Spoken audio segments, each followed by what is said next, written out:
Very good.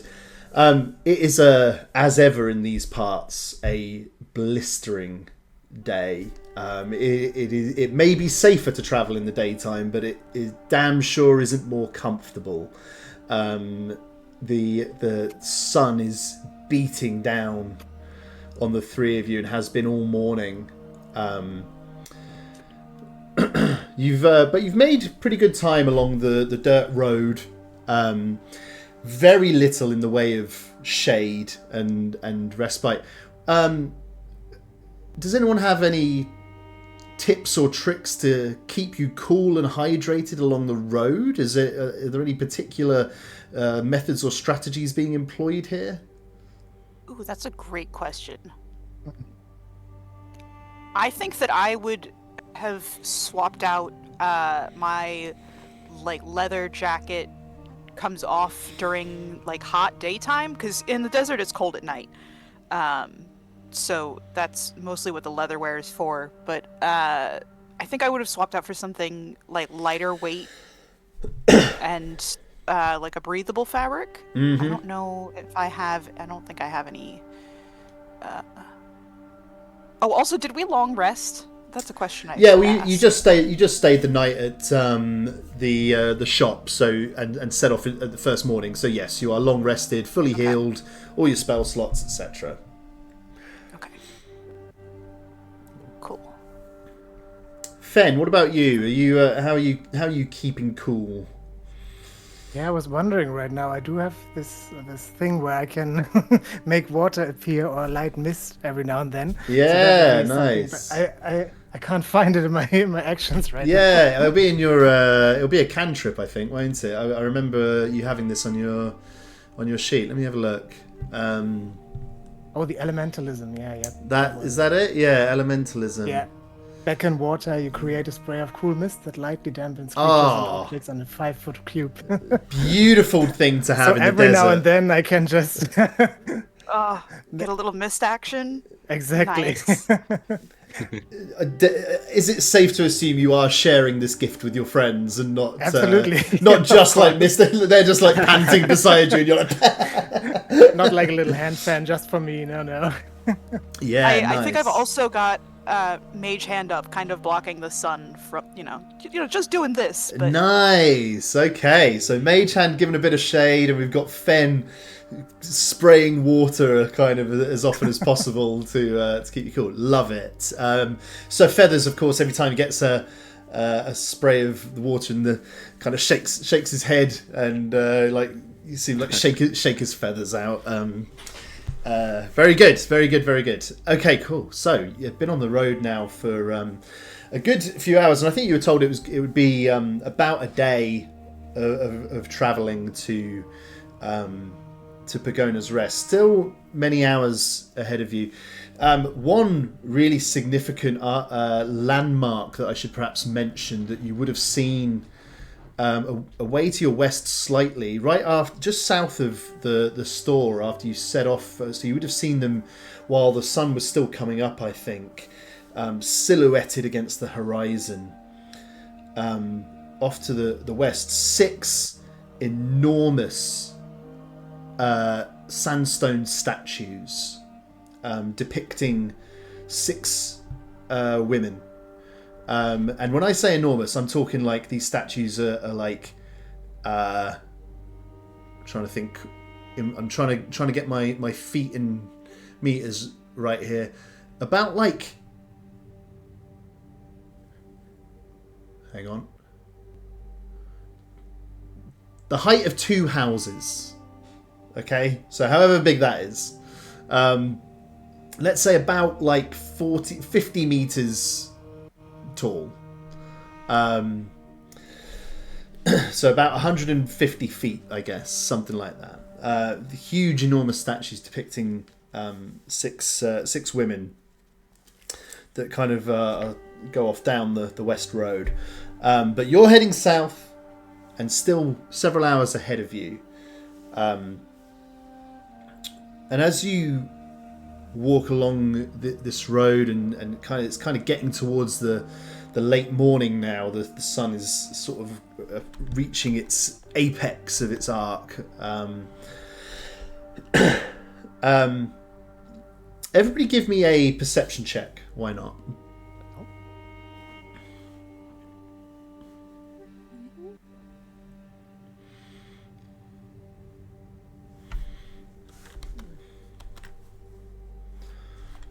Just realised I need to refresh this. Oof. A 9.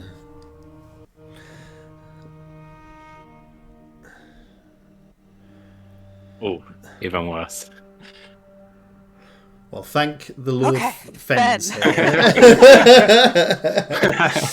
Manfred and I are just like pointing out in the distance, like, Yeah, I so think. pretty. Do you know? I think I quite like this. I think this makes some sense. Anyway, I think Melpomene and Manfred are looking out ahead. Fenn, you're very attuned to nature anyway, and as an elf, perhaps you do have slightly heightened powers of perception, and you feel your like some kind of, I was going to say like the hairs on the back of your neck stand up kind of thing, and you just sense and can just hear distantly behind you some kind of noise. And as you turn around, you can sort of see over the crest of a hill not far behind you. You can see like dust being kicked up into the air a little bit that indicates that something is approaching from behind. Okay. What would you like to do, Fenn? You're the first to notice this. What's your initial thoughts? Well, I would of course alert the others. So I would tell Manfred and Melpomene that I'm hearing something and that I'm seeing now that there's some dust being kicked up. How far would this be away? Like, would this be like a really far detour, or? On a 21, I think you can tell that it's not too far away. Like, whatever this is, it's going to crest over the hill behind you in the next maybe 20 seconds or so. So Okay. in total, they are perhaps like 200 feet away or something like that at the moment. I mean, of course, the first thing that would come to my mind would be the sandworm again. I don't know how they move exactly, but so I'm slightly alarmed. Well, Manfred and Melpomene, you've been advised. Huddle up, team. What are you thinking? Talk amongst yourselves. Man.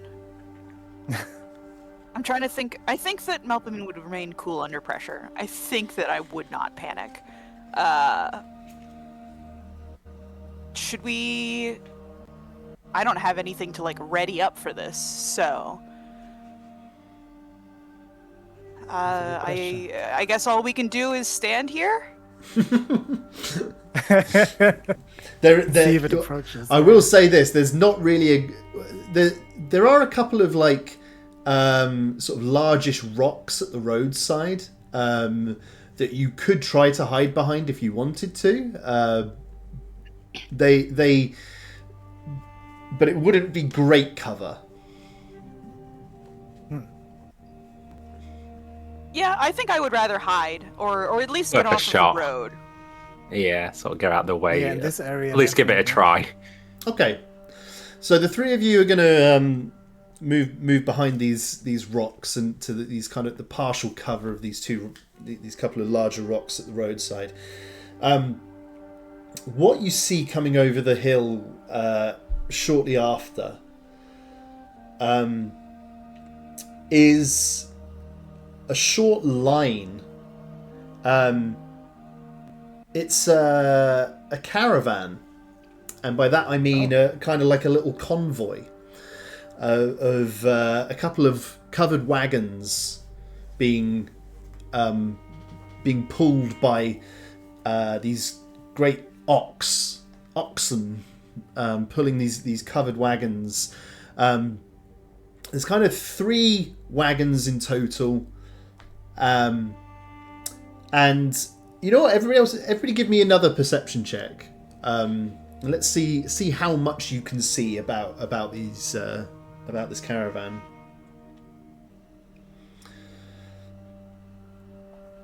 Oof. Oh, Melpomene.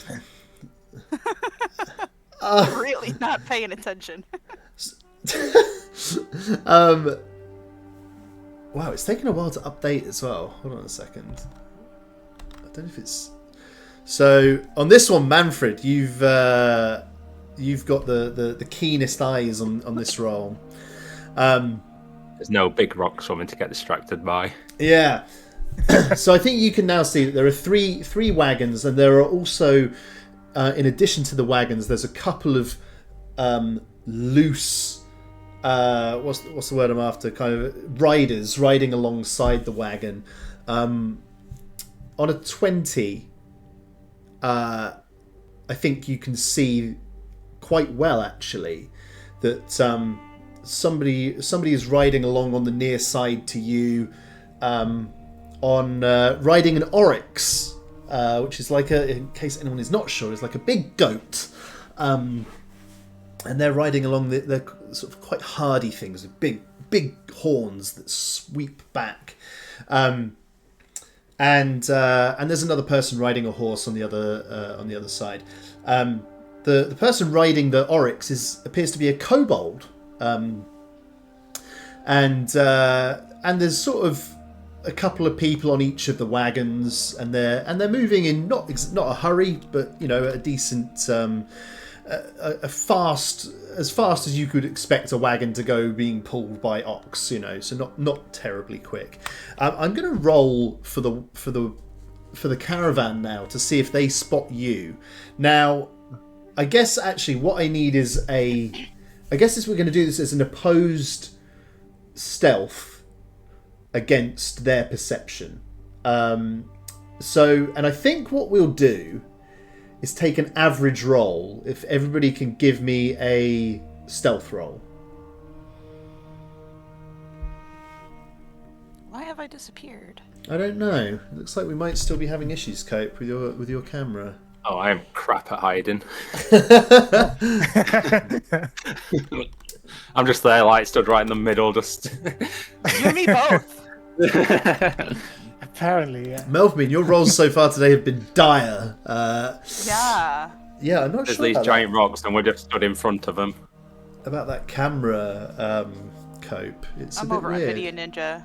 Yeah. It's weird. I'm not sure why it'd be doing that, because you've popped back in, but okay, we may have to do more digging with that. But we'll press on anyway. It's not the end of the world. So the average roll here, 25, 32 between is the combined roll divided by 3 is, we'll call it, if they can roll an 11 or higher, that they can spot you. I'm gonna give them a, well, we'll see. So 11 to if they get an 11 or higher, they roll a 7, and pretty dire stuff for a caravan that presumably gets has issues occasionally. I think we're lucky to say we weren't hiding at all, two of us. Yeah. They've clearly got their eyes on the road and fixed on their destination. As they come closer, it's obviously completely up to you if you wish to make yourselves known. I think, Manfred, your perception would perhaps give you the indication that this isn't like, these certainly aren't like wagons of war or anything like that. These appear to be civilians travelling, but it's completely up to you as a group as to whether you want to make yourselves known or remain in your hiding place. Maybe if they see him, they could offer some tips, maybe. Sort of that could help in his travels? What do you think? I wouldn't be Seem opposed to home. make ourselves known, yeah. Maybe they can take Yeah. us to Yeah, Pogona travel, the rest of the travel way. associates. We can Okay, step then out. I stand forward and I raise feathers in the hair and I start like waving him side to side to get their attention. So Feathers looks like a bit agitated by this, to be honest, but and you see that the caravan, as it's drawing near to you, the kobold riding on this oryx like holds their hand up as a signal to the caravan, which grinds to a halt, and you see this kobold come kind of galloping up on this oryx to you. Kobolds are, by the way, about 4 feet tall, so not the tallest. You can now see, because the caravan is drawn quite close, there is driving the lead wagon is a ratfolk type person, and there's a couple of other and there's sort of 4 or 5 other people on the other wagons, a couple of dragonborns and a human, but this kobold comes riding up to you and says,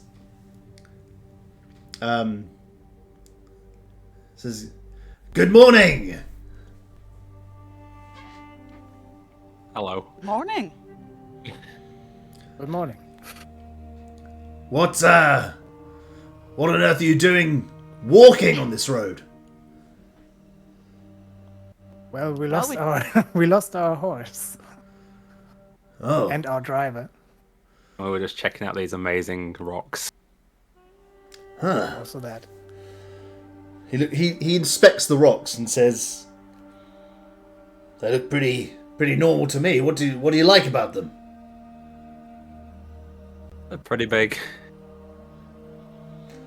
Well, no arguments from me. Are you going to Pogona's Rest? Indeed, we are. Yes, indeed. We can give you a ride if you would like. That would be wonderful. That sounds great. It would be lovely, yeah. Well, come, join the caravan. I'm Wink, by the way. Wig? Is that Wink, the name? Wink, like like shutting one eye quickly. Got it. Yeah, Wink is this kobold. He says, "This is my caravan." He points at the rat folk. He's like, "This is my wife, Gerber, and well, honestly, it's we suggest you don't talk to the other passengers. To be honest, it's everyone's got their own story, but this might not be the place to share them." Understood. He goes, "Well, climb aboard, won't you?" The wagons have all got various sort of packs of goods in, so as you climb in, he gives the signal, and the caravan begins to move off again. He's riding kind of alongside, and I guess the 3 of you are kind of sat on the back of a wagon, and he's kind of riding, I guess, behind the wagon that you're in, kind of now between 2 wagons, and begins to talk to you, and says, "How long have you been on the road?" I have been on the road for several years, but my companion's only a few days. Do you mind me asking where from? I'll just shoot a look to both Manfred and Fenn on if they want to answer that. Well, me and Manfred are from Gintberry. Gintbury. Oh, yeah. I didn't really realise anyone was from there. Or at least I always thought that anyone from there always stayed there. Never met anyone from Gintbury before. What's it like? It's It's very nice and cozy. cozy. Yeah. What on earth would you leave a cozy place for to come here? Well, just exploring. I'm here to write a book. A book? A book. What's your book? I am a bard, and in order to complete the studies I wish to complete, I must write a masterpiece. So I am here to collect the stories of the people, as the last accurate one was from about 400 years ago. Huh. And you've chosen to write about here. He goes, Indeed. I figured you were a bard, by the way, and he kind of gestures at the fucking 4 instruments hanging off you, you know? He's like, yes, I can see that, yes. You see him sort of like smiling, sort of thought pensively to himself. He's like, He says, well, I guess I didn't think we'd have this conversation so early, but he says, suppose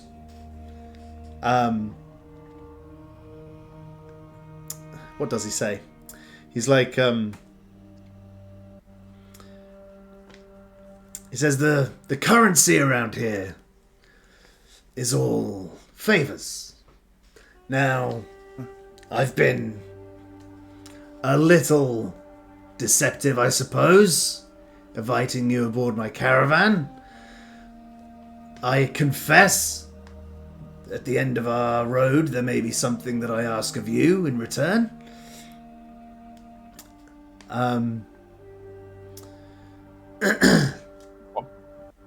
But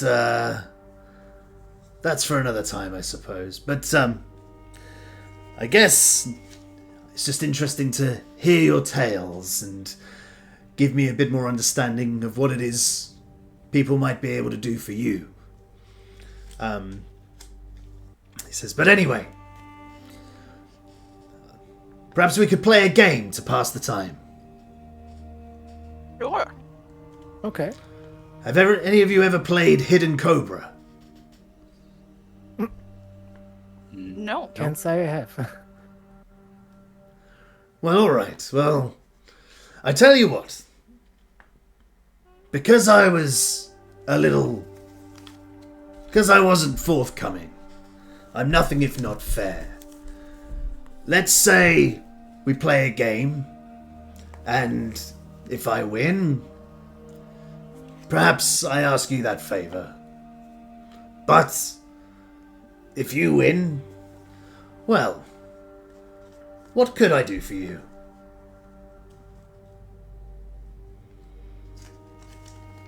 Everybody wants something.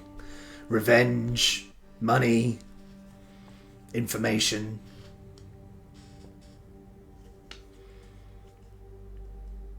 I am here for stories. I would hear the most heroic tales, particularly the oldest, if you have ones that have been passed down. A deal. A deal for the orc. And you, my fine fellows, what might I do for you in a game? Would probably have some questions I would ask about this area. And you, my fine fellow with the marvelous companion. Yeah, I think as long as if you just help us sort of get where we're going safely, that's the main sort of thing. A man who doesn't ask much. I like that. Doesn't ask too much. Alright, let me teach you the game. It's pretty simple. It's played over 2 legs. So he looks at Melpomene. Says, you and I will play first. So, essentially, I'm going to write down a number between 1 and 20. In the first stage, you're going to roll one of these. And he pulls from his pocket a d20. Have any of you seen these before? I'm gonna reach into my pocket and pull out my dice set. Because that is something that Melpomene canonically has. Does anyone else have a dice set on them? I think maybe Manfred does as well, or Possibly. Let me have a quick Let me- look. I'm sure. Oh, I do actually. Yeah, I have a dice. Dice set. It is one of my proficiencies. Yeah, so I pull my dice out as well and amazingly show it off. Oh, we've got some gamers. Fantastic. And he looks at Fenn. It's like, you as well? I do not. Sorry. No problem. You can borrow mine. He tosses you a d20 and pulls another from his robe. He says, so, Thank you. He says, so firstly, I'm going to write down a number between 1 and 20.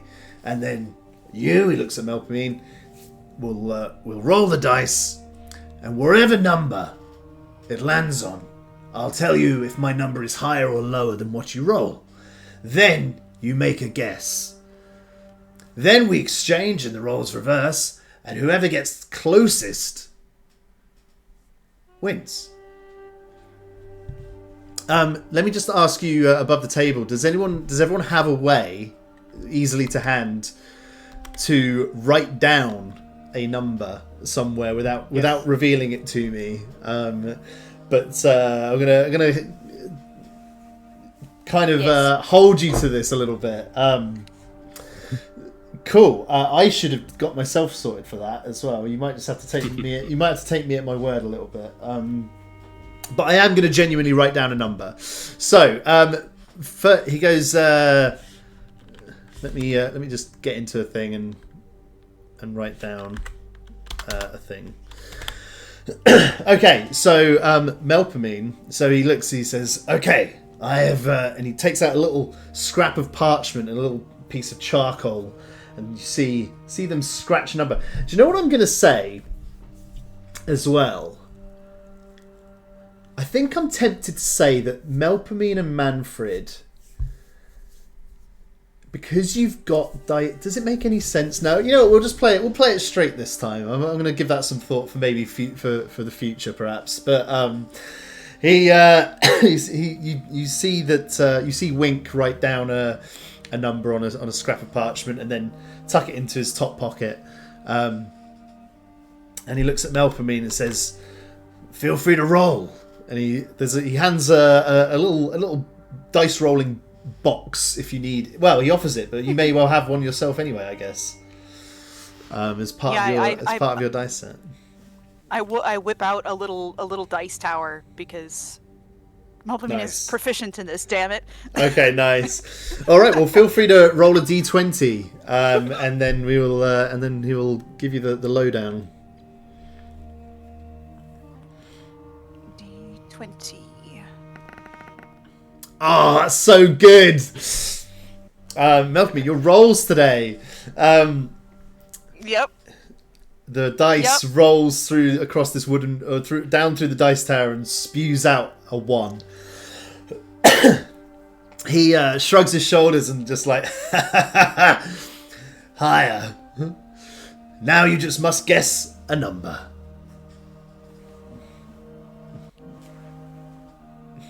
Wait, so he said higher, so the number is higher than what I rolled? It's higher. So all you know is that it's higher than a 1, which is obviously pretty useless in this case.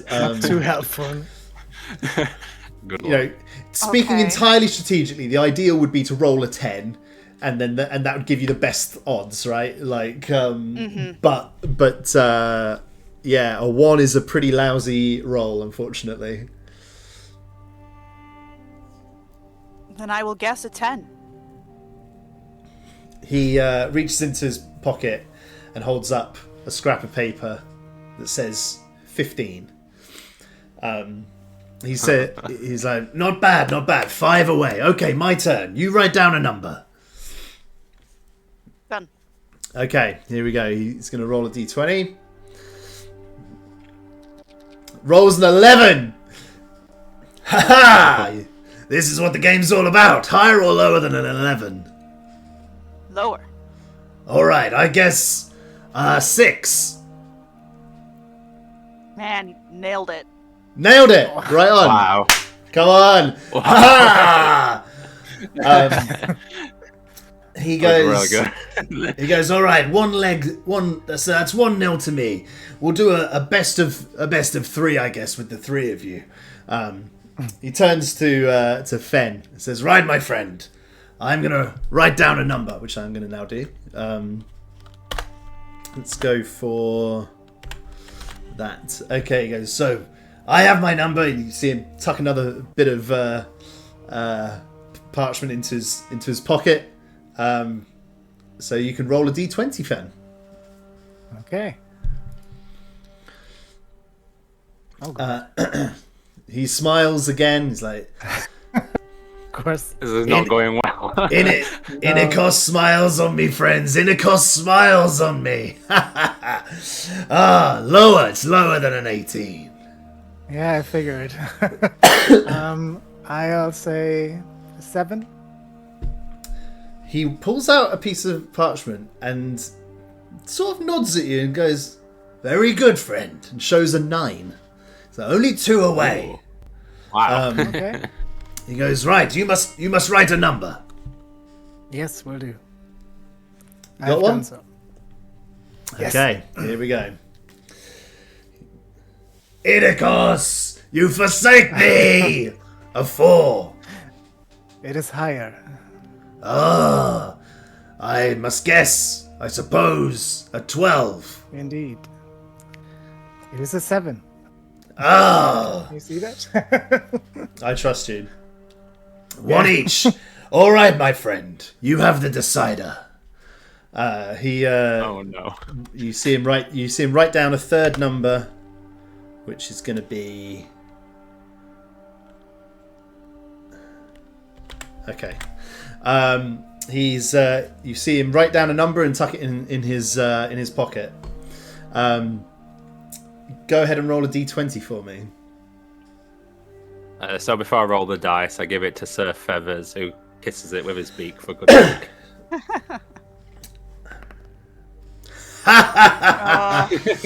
God damn it. I'm not sure your duck is as good a luck charm as you think, my friend. It is higher than a 2. Let's go 16. 16. He smiles and pulls out a piece of paper that says 20. He goes, "It's not bad. Oh. That was a bold guess from where you were. Come, write down a number." Yep, I've got one. Okay, cool. A 4. It is higher. I'll try a 12. Holy, yeah, it is 12. Oh my God. Incredible. All right. So that's 2 games to nail us. 1. 2 games to 1 in my quite favour. You're really good at this game. Years of experience, my friend. He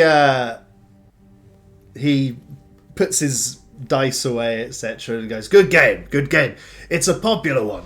Most people in Pogona's Rest will rarely turn down the opportunity to play a game of Hidden Cobra, so something to keep in mind."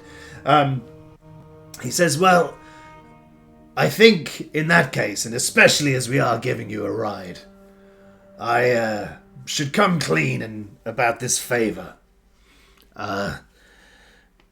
When we arrive in the city, I was rather hoping that I could ask you to meet with somebody and speak to them on my behalf. It's Number 4. Yeah. well, let's just say I don't have access to them at this time. But you, unknown faces, fairly innocent looking, I think may have a chance. Who is it that you want us to meet? Her name is Bertha Cleaves. She's the Vice Lord on south side in the city. And, yes, due to a tragic misunderstanding, won't deal with me directly. I was hoping that you could perhaps convince her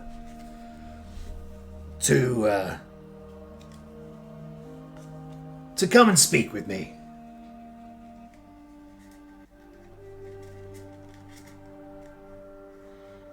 I guess we can give it a shot. We did lose the game, so it's only fair, I guess.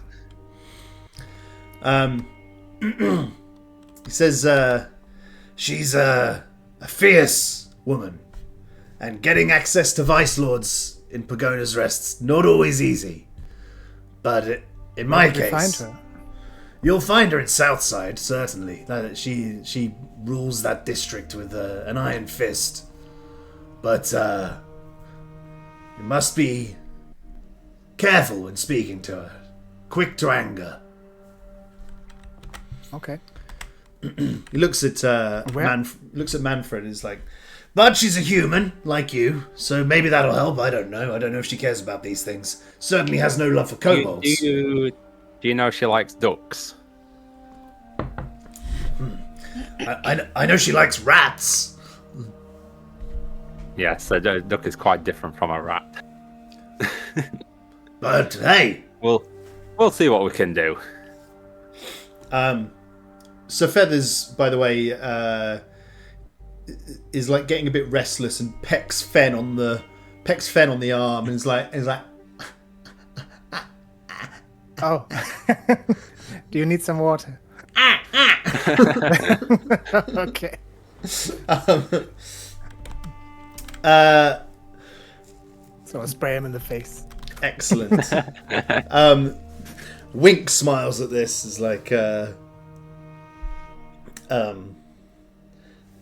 it's good to have friends. It's like, I don't know what anyone else has said to you, but I'd stay together if I was you. It's hard out here. 3 heads in Pogona's Rest, definitely better than 1. Well, 4 if we count your friend here. The caravan. He says, "I must just check in with my wife about something. I'll return to you in a short while." And you see him pull his oryx out and kind of trot up towards the front of the convoy. Let's say you're on the middle of the 3 wagons. Thoughts? So I'll turn to the other party and sort of say, do you think this is a good idea? We should do this? Well, Thank you we're very already much. here. Yeah. Think it can't hurt to try? You see that the landscape on the left of the caravan, which would be to the east, it's begun to change a little bit. There's actually some like scrub trees and stuff, almost like a small copse of these trees, but they're the trees themselves are still pretty dry and barren. You know, this isn't lush forest by any means. You get the sense that maybe long ago these trees were alive, but have been it's been a long time since they've seen the life flourish in this area. But nevertheless, there is scrub vegetation and stuff like that in amongst the rocks as well.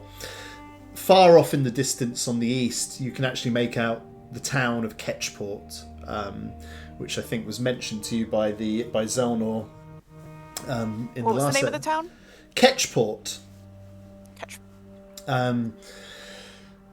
As your the caravan proceeds on its journey, a short while later, suddenly you hear, coming from the east side of the road, a voice call out, "Hey, All right there! Hey! The caravan kind of slows down a little bit, doesn't quite stop. And you continue to hear this voice hollering, just like, woo! Hey! Over there!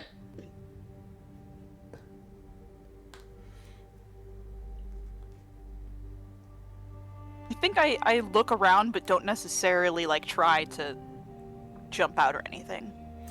Yeah, and there's nothing hidden here. No perception roll required, I think, at this stage. What you can see is up in the scrub trees, there appears to be a kind of dwelling that has been constructed from dry wood, just from like sticks, branches, and bark. And it's almost like a little cave that's been formed between two of these scrub trees. The nest is also decorated with. Do you know what? Actually, Melpomene, give me a perception roll. Let's see what you can make out about this thing. Yeah. And actually, I'll tell you what. Anyone can give me a perception or a nature roll. Okay. Whichever you prefer.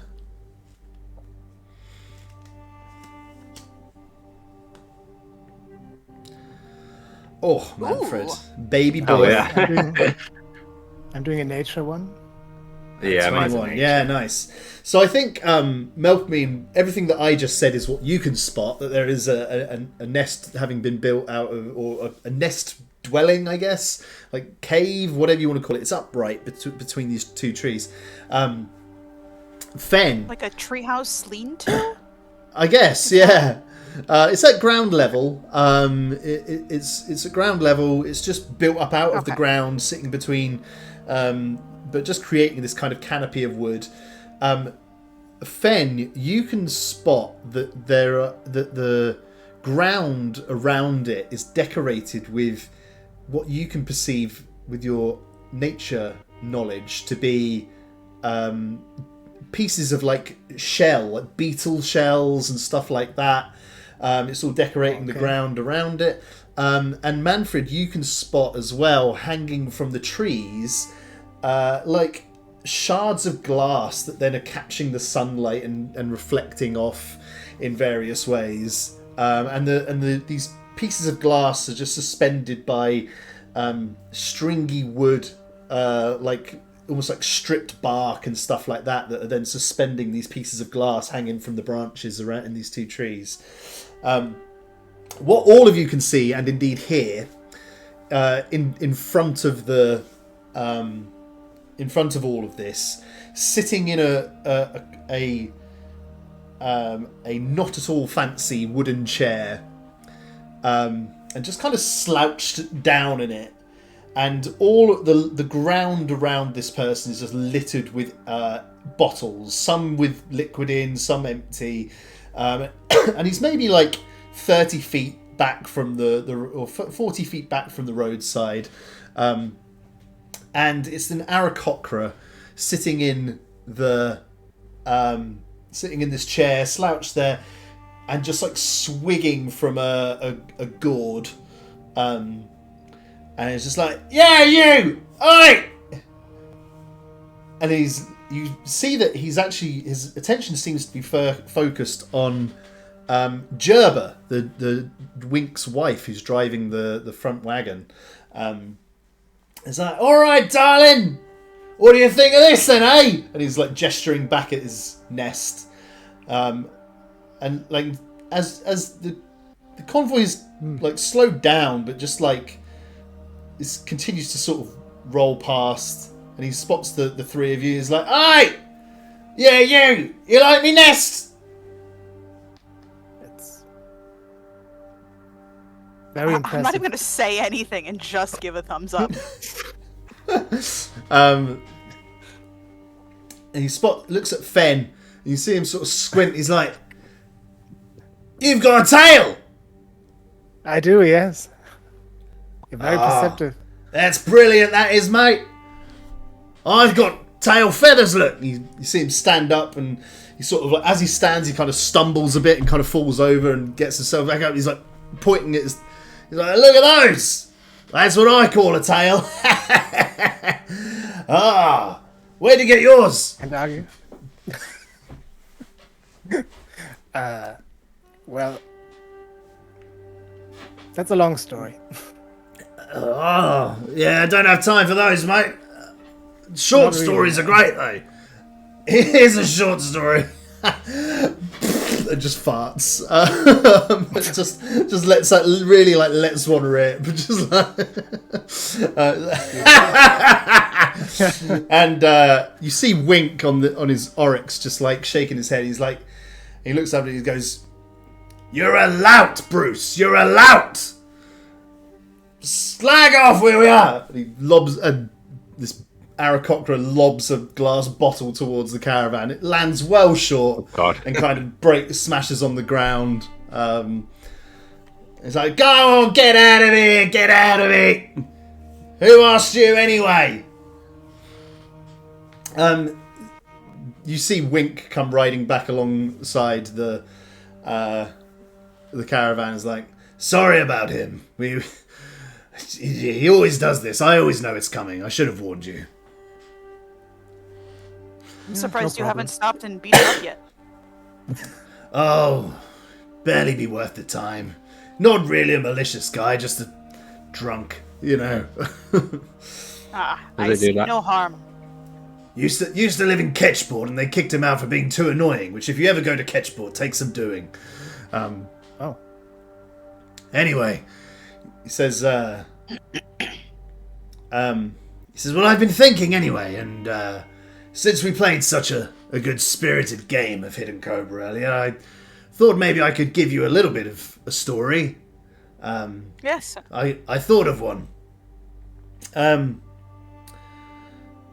He says, I assume you at some point back there you passed the Six Sisters, the statues. Yes. Yes. Do you know the tale of those? I do not. He says, well, it's relevant information for Pogona's Rest as well, so I thought might be something that was of interest. You see, the Six Sisters were the daughters of Korth, the former Lord of Pogona's Rest, hundreds of years ago. And he says, and it was Korth who divided the city into 6 districts and gave one of them the rule of one of them to each of his daughters. And the idea was that they would act as checks and balances against the other. They would work collaboratively. The 6 districts still remain. The collaboration, unfortunately, as the centuries have passed, has suffered somewhat. But the 6 sisters were the daughters of Korth. And, actually, I do have a story about them. What did I do with that story? How is the guy's name spelled? Korth. Korth.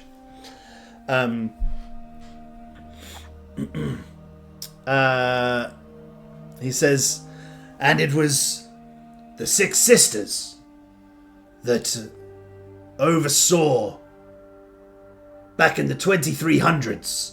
Now, you know that this would therefore be about 800 years ago. It says in the 2300s, they oversaw the defense of the city against the sorcerers of Hatari.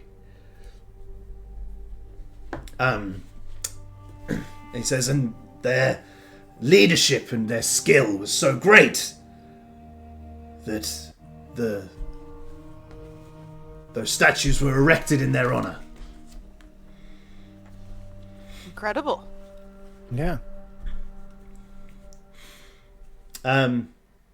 He says, well, we're probably only about an hour or so away from Pogona's Rest. Is there anything else that I can do for you? No, just thank you for the lift. Been really appreciate it. Well, we try to be civilized. Not always easy. He says, and by the way, I'll be staying at the Hecate Hole in the Dead Straits. So, if you do manage to reach Bertha, and if she does agree to meet, that's where you can find me. Okay. The Hecate Hole, by the way, is spelled Hequet. Hole. The Hecate Hole. And he says, none of you have ever been here before, have you? No. No. Hold on. And you see him reach into his it's got like what do you call it? Like a satchel, I guess. And hands over a map of the city. He says, "Keep this with you." And here is the map, which I don't know how easy it is to see on that. I may have to like fill you in on some of the geography when we get there, perhaps. But he says,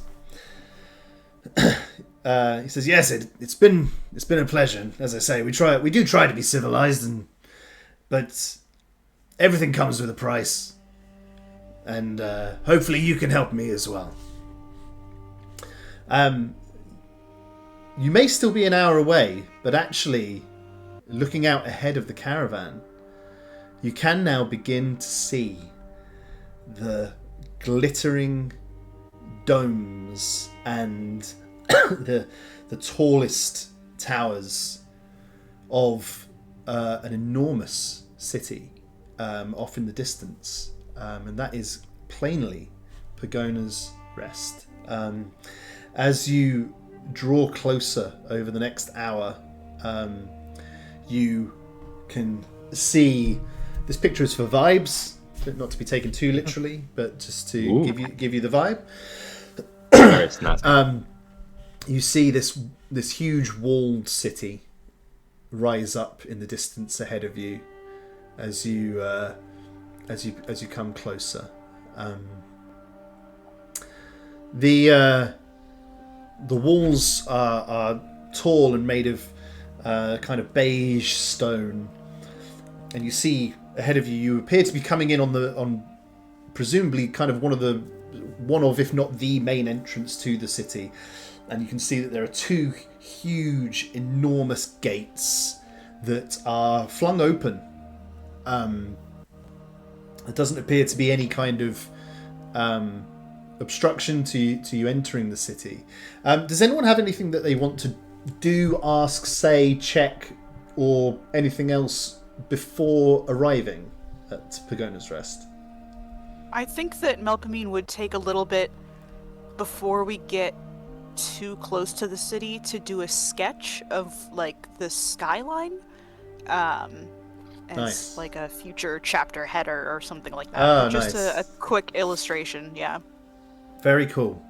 The caravan, by the way, has sped up your journey considerably. You're arriving now in the early afternoon. What would have been probably getting dark almost by the time you arrived. So you're probably improved your journey time by several hours for sure. What about Fenn, Manfred? Was there anything that you wanted to do or ask Wink or anything like that before arriving? Fenn would like to ask if there's any recommendations for where we should stay, maybe? Well, You know, he said that's a great question.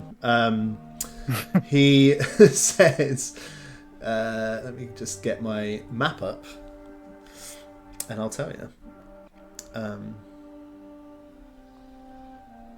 I feel like this is going to crash my computer. Why?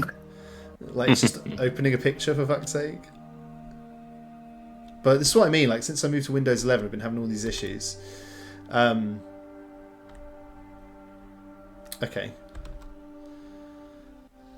Well, you know what? I've got the map right here, so we'll just look here. So Wink looks at the map and points at the Hecate hole. I don't know how well you can see it. Let me see if I can make it just a little bigger for the purposes of this. So the Hecate hole is quite sort of central to proceedings here. So where it says the Dead Straits in the north thing, it's kind of just south of where it says that is the Hecate hole. So he says, well, that's where I'll be staying. Whether they have the room with me and Gerber and a couple of our friends staying there, I don't know. He says you could stay at the Sweet Salt's bathhouse in the watercourses, or, and then he kind of hesitates. He's like, there is the wormhole, but that's a little sketchy. In New Tisvelk, but I perhaps have that as your last resort. Okay. He goes,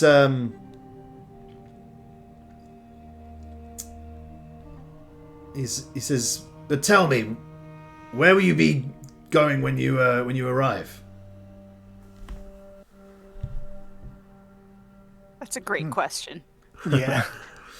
You've obviously got the other thing that we never mentioned at the start, by the way, something else that you are carrying that was picked up in the last session, which was of relevance, was when searching for that tea, Melpomene, you also located a letter, a closed, sealed letter, which also had the same emblem as the coin. It was a blue wax seal with a crescent moon logo, whatever your emblem. So that was the other thing that I suppose was of relevance that we didn't mention there. And I think Melpomene, you had sort of indicated you'd suggested perhaps trying to take it to someone, but Deliver. Okay. Out of curiosity on it, does the seal, does it look like it's like an actual like wax, like the tool a wax seal, or does it look like a signet ring or like one of the coins? I'm not sure I understand the question.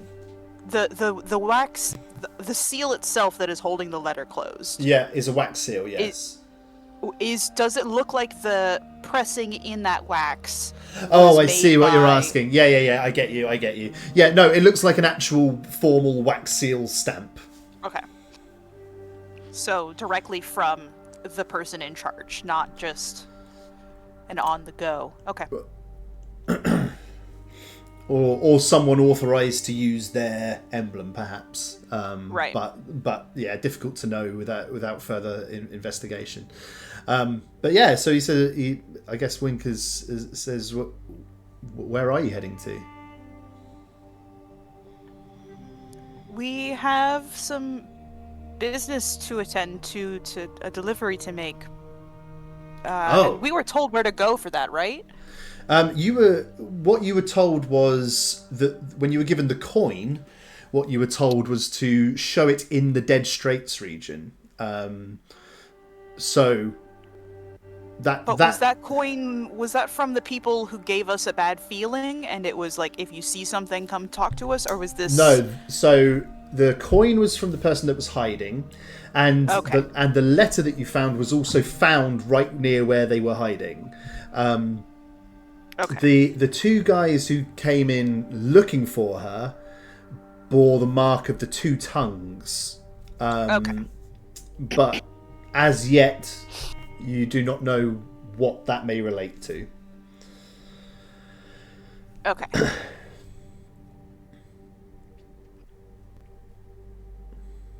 Okay, so I guess we're headed to the Dead Straits. Well, me as well, so I guess we'll be together for that long at least. He says, we go back and forth up and down this road. By the way, between here, our home in Four Ways, and we go up as far as Mekihai as well. We'll be heading back that way in 5 or 6 days. So if you're interested in going that way with us, then do let me know. Okay, we will. Thank you. Yeah. All right. He gallops away on his oryx back up to the front. As you draw near to the city, then before you're even particularly close, you can hear the noise, the hustle and bustle of just more life than Melpomene you've seen in a little while, and Fenn and Manfred perhaps ever. This could well be the largest settlement that you've ever seen, and by it's probably going to feel very, very different to certainly Jintbury and anywhere else that you may have been. Fenn or Manfred, do you think either of you have ever been to any of the largest cities? My feeling is maybe not, but I don't know if you think they. Manfred's sort of first time leaving Jintbury, really. So this is all very new to him. So what's the as you draw closer then and these huge walls rise up ahead of you and these two enormous wooden and like reinforced with like steel gates that are wide open. Fenn? What's your mindset at the moment seeing this? I'm open to anything, really. Yeah? But I am, of course, in awe of this. I mean, just the size alone, the amount of people. And Manfred, what about you? Any kind of... are you excited, afraid, overwhelmed? Manfred's a little overwhelmed. He's a little overwhelmed, but, he's got the part here to he knows what the part is. Be able to get through it okay. All right. So Feathers... sees the city. He's like, Feathers is loving it. And he sees like a flock of birds flying over the city. And it's like, amazing. You ride then into the city aboard this wagon. Why have you done that? I don't understand half the time what's going on with this thing. And let's change up the music a little bit and give you this sense of riding in. And as the caravan moves through the gates, Wink directs the wagons over to a building on the left, and he rides back down to you and says, "End of the line, I'm afraid." He says, "We have to do some check-ins with the city officials, but you should be free to go about your business." He turns and sort of just gestures, and so you're looking kind of south into the city and over to the kind of front left of you. He says, "So all of this region, excuse me, all of this region here is the Dead Straits, and then on the right is the beginning of the watercourses. And he says, "Oh, and since I know you'll ask, and in case it isn't obvious, south side is on the south side." He says, "See you in the Hecate Hold before too long, I hope." Yes, thank you so much for this. All right. Yeah. I say thank you. I give him a big hug, and then I sort of reassure him that we'll try and complete his task. Give me a charisma check, Manfred. I'm just going to see whether he likes this hug or not. Give me 2 seconds. This kobold, quite a hardy-looking guy, a 12. He sort of looks a bit startled when you pull him into a hug, and then he's like, "Sure, all right then." he dismounts from his oryx and pats him on the side. You see him lead the oryx over to a water trough. And you are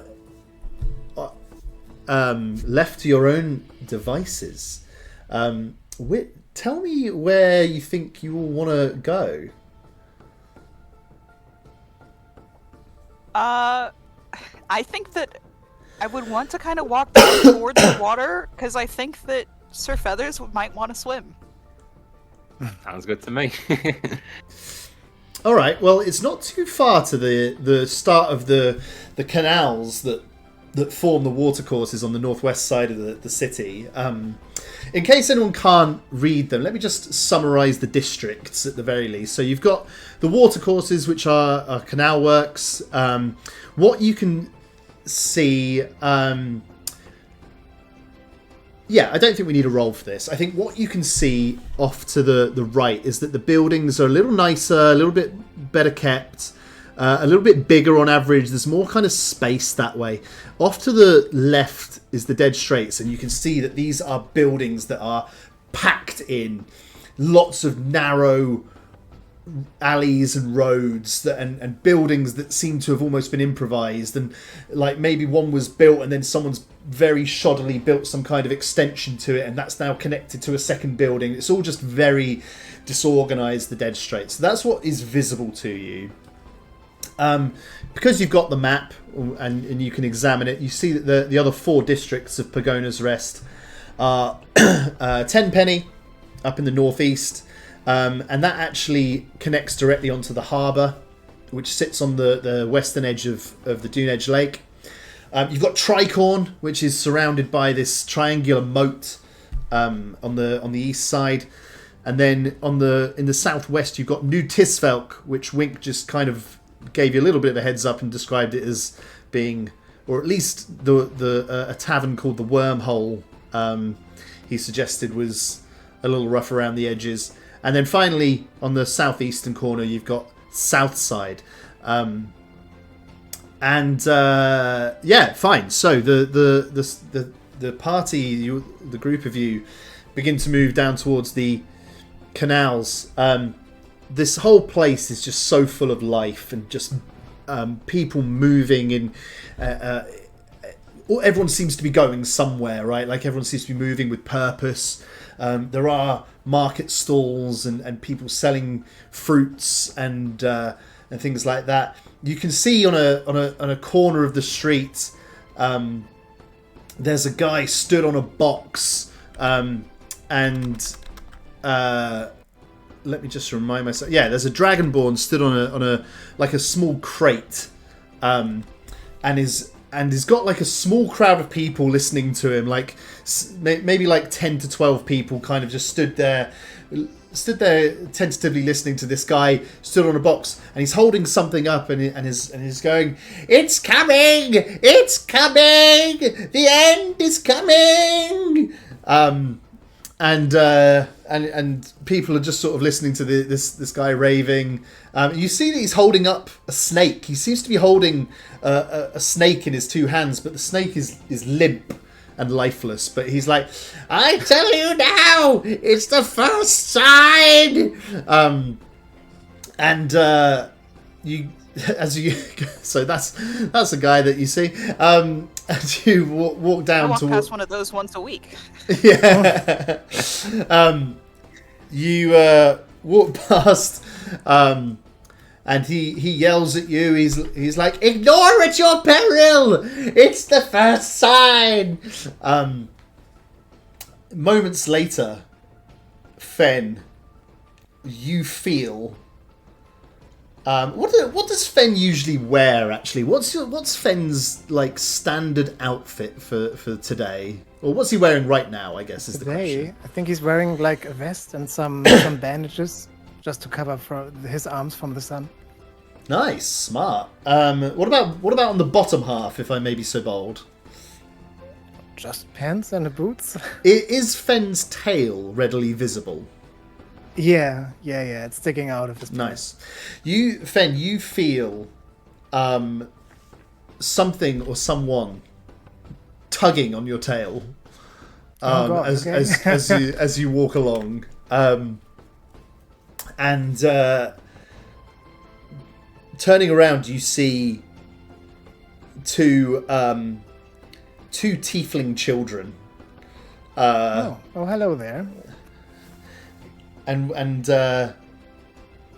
one of them looks up. They're both kind of dressed quite sort of scruffily, and one of them looks up and is like, it's like, how come you've got a tail? Well, you've got to tell yourself. So Yeah, because I'm a tiefling, but you're not a tiefling. no, that is true. I am a wood elf. Turns But to their this is friend part and of they're my like, wild shape. do elves normally have tails then? I don't think so. Anyway, you can't be an elf. All the elves have gone to war. Well, not all of them. Why? Are you a coward? I wouldn't say that. No. Oh. All right. Well, nice to meet you, I guess. Just as they're about to walk off, one of them spots Sir Feathers, and it's like, "Wow, a duck!" And one of them just like runs to the other side of Manfred and starts to pet Sir Feathers, and is like, "What's his name?" This is Sir Feathers, the most handsomest duck in all the land. They like pick him up and like get right eye to eye with him, and just like, look at his little hat. That's amazing. Fenn, you feel the first one tugging on your tail again, and they this time they pull a bit harder. Oh, okay. How do Be you a bit more careful there. good. I'm just gonna roll a dice. Don't be alarmed. Okay. I need to check something as well. Don't be alarmed. Says no reason to be. Oh damn. Okay. Oh, that's even worse. Oh no. Yeah, indeed. Don't be alarmed. Well, I'm feeling pretty alarmed right now. No need to be alarmed. The after you say that, they're like, "Okay, bye," and the two sprint off. I immediately check my pockets. All clear on your pockets. What you do see, however, Manfred, is that on a 19, they successfully lifted Sir Feather's neckerchief and ran off with it. No. And so these two tiefling children run off, having successfully stolen Sir Feather's neckerchief. Little shits. Little fuckers. We shall have to get him another. Anyway. I want that one back. Okay, fine, yeah. You see them disappear, and they run off into the sort of deeper into the scan dead. the area to see where I'm running. Can I scan the area to see where they're running to? See if I can catch them in my eye. Yeah, sure. Give me an investigation roll. Investigation.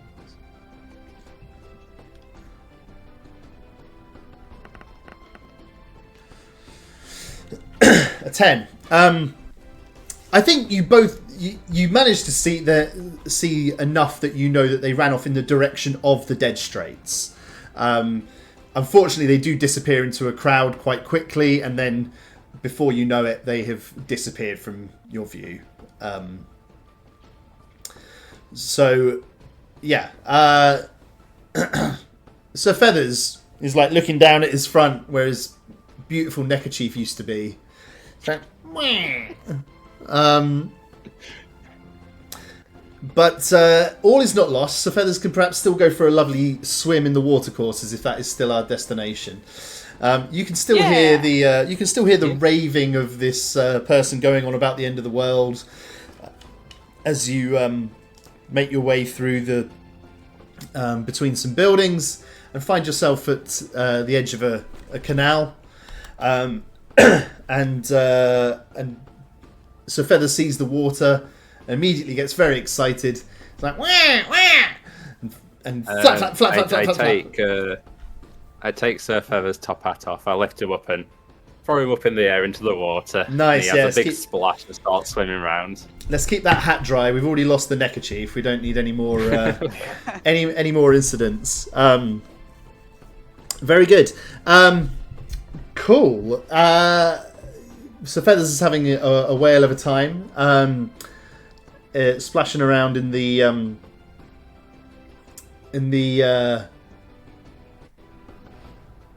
canals. Canals? Yeah. After a couple of minutes, Feathers climbs out and sort of does that duck thing where he's like shakes his tail and like shakes all the water off him. And you hear from somewhere off to the southeastern direction of you, you hear a loud kind of guttural horn noise, like a coming from that direction, and this seems to cause quite a bit of excitement. Anyone that's around you takes heed of it, and certainly not everyone, but a decent number of people begin moving at quite a swift pace in that direction. Ooh. I think we should go look. Let's see what it is, yeah. Great, yeah. You I guess follow the path of the people that are moving. Most people aren't. A couple of people are running, but most are walking. So it doesn't. Whatever it is, doesn't sound like it's like the end of the world. But there are people kind of overtaking you, and sort of pushing. Like, excuse me, out of the way. Some are more polite than others. Let's switch up the music again. Although this might be the one that we don't had look alarmed. before. Just real quick, I will be right back. Yes, no worries. You know what? Actually, let's use that as a good. Let's take a comfort break right there, and we'll call that. Take a few minutes. Everyone go and grab a drink, have a wee. So we have arrived in the city of Pogona's Rest. Let's go back here. You can't see him, but there's a cat in my lap. Oh, we need to see them immediately. Who is this? This is Tater Tot. Hey, Tater Tot. Aww. Tater Tot, hey. Yes, look at me. Yeah. Pip is back there. Very cute. Adorable. Very good indeed.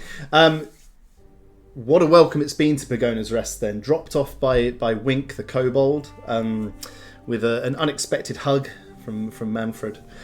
The two things of note that have happened in the few minutes since you arrived have been seeing somebody ranting about a dead snake and Sir Feathers having his neckerchief stolen by two urchins. Really shocking stuff. Two tiefling Little urchins. Manfred's not going to be They letting won't this get one away go. with it. But just now you have as well heard the sound of some kind of horn, which people are moving towards. And I think, Foxy, you were kind of just asking the question just before we took a break of people don't seem alarmed. No, I would say the people moving towards it, there's more of an air of excitement, actually, is what's going on. But people are rushing past you and like some kind of shoving you out the way and so on. But certainly not everyone's gone. But certainly a noticeable number of people are now moving in that direction. Cool. So back to it then. Are there? I mean, it's up. Does anyone have any kind of, other than heading that way? Is there anything else that anyone wants to do en route or anything like that?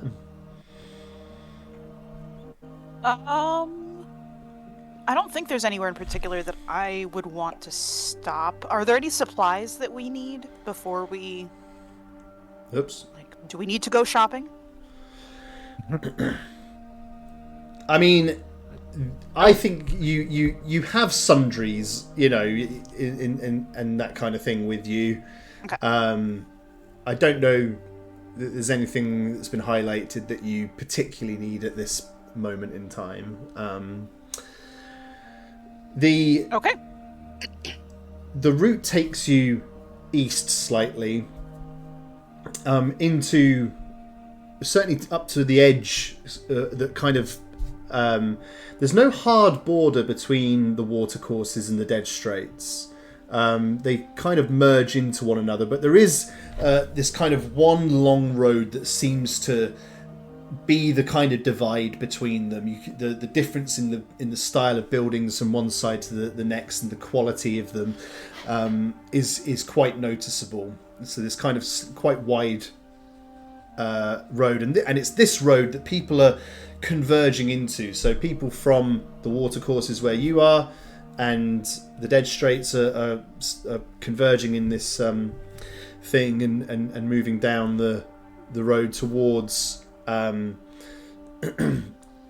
can actually see there's basically two routes from where you are to where the noise was coming from. Let me see if I can illustrate that a little bit. So the route that most people seem to be taking is going to cross the moat into the northern part of Tricorn. There is also another route that goes to the watercourses across a couple of bridges. But that's where most people seem to be going. As you follow this crowd along, you suddenly hear a voice cry out that seems to reach above the general bustle from behind you. That goes, "Make way! Make way!" And the crowd sort of parts a little bit, and you can see four tabaxi carrying what I now understand is called a litter, which is one of those, like a chariot that's carried by people. You know what I mean? And it's like curtained, and they're carrying this, and I gather it's called a litter, which I did not know until I was looking that up for this session. I was like, what are those called? So that's called a litter, and you see these four tabaxi carrying this litter,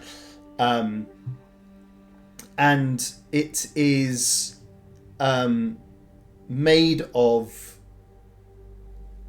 dark blue satin. The curtains, or at least the outer layer is, and you see that the side of this litter is. And indeed, the four tabaxi carrying this are wearing tunics emblazoned with the emblem of a crescent moon. They're going the same direction as you, and are coming up kind of behind you.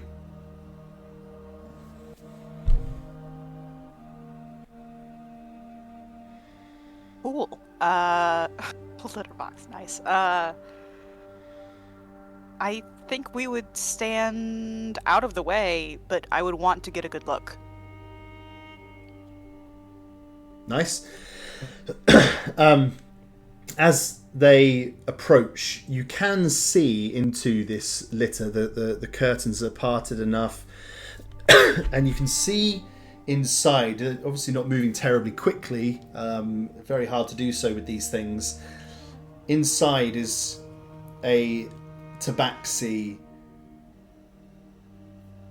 who you can see is older. Their fur is is gone kind of half grey, and you can just see, much as you would be able to tell an older human. You can see this is an older person. They're fanning themselves in the back of this thing. You can also see a wisp of smoke escape from the side of the litter that you can just about make out is being caused by the cigar that they hold in their hand, in their opposite hand. And yeah, they're kind of walking up and are pretty close to you now, and you're standing, by the sounds of it, slightly out of the way. Do you want to do anything with them? Do you watch where they go, talk to them, punch them, stab them in the face? I think we would. Does Melpomene think that this is Midnight Blue? Is that the name that we were given? You were given the name Midnight Blue, yes. Who gave you that name? Do you remember? The Dragonborn that we rescued. And that was when they gave They gave us the challenge coin. Gave you the coin? Yeah. I take notes. Well done. I make sure to play a character with intelligence. A gold star for you. Actually, you know what, Melpomene? For that, you can have a 1d4 of inspiration. Yes. I think you think this could be Midnight Blue. The emblem is certainly the same as the one on the coin. Cool. I'm gonna watch where they go and not. I think that in the middle of the street is probably a bad place to stop and talk. Mm-hmm. Yeah, I agree. They certainly don't look to be stopping and talking to anyone. The four, what I think we can surmise to be servants carrying this litter, they are just like dead-eyed and just like moving forward. The only thing that they do is occasionally yell at someone to get out of the way. But you, I guess, now are following on behind this litter and kind of watching. They are following the current of people, moving through the streets. There are still market vendors calling out to people. There's a lot of people still just going about their business, don't seem to be interested in whatever's going on. This parade of people now makes its way through Tricorn and crosses. Everyone kind of funnels over this bridge that crosses the river that runs through the middle of the city, which you may like to know is called the Crotalus River. Crotalus.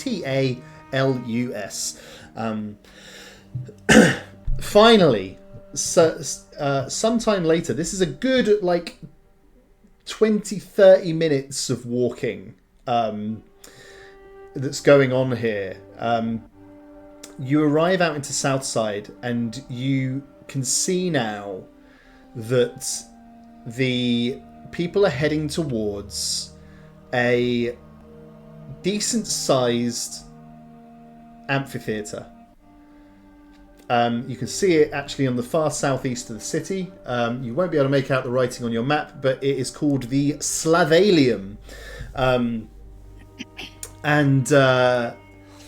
As you're getting closer, you can hear the hum of this crowd filing into the Slavalium. And you can hear from inside already a chant. Kolosa. Kolosa, Kolosa, Kolosa.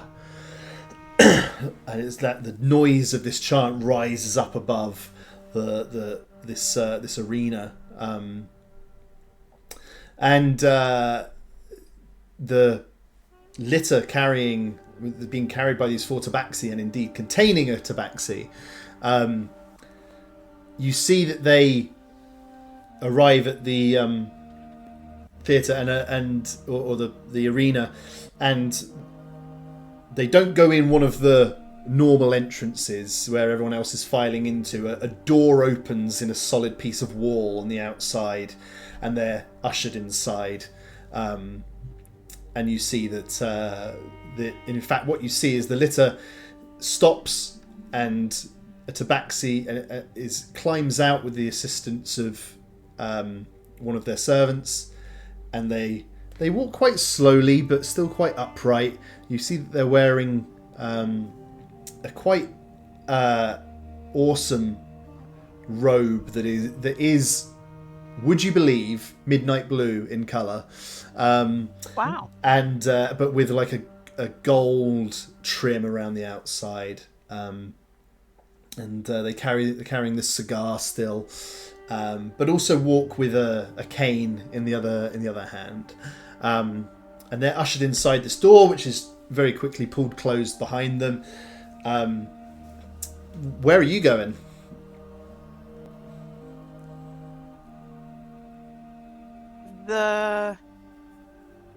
So they're going in like a side entrance, like a performer's entrance or something like that?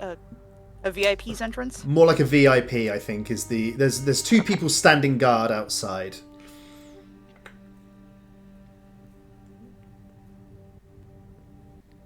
Man. I guess we'll just go in and see what's happening.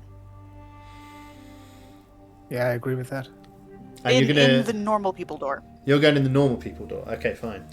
I was wondering if you were going to try and pull a fast one and get in the VIPs, but no worries. Into the regular entrance, you find that there are people there, and they almost like stewards, you know, and you watch as people just unthinkingly, automatically are putting coins into these stewards' hands. So when you arrive at this, you see a steward looking right at you, this dragonborn, and holds out their hand to you. Hello, we're new to town. What is the cost for entry?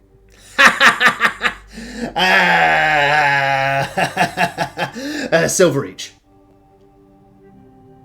Okay, I'll pull that out and pay for all three of us.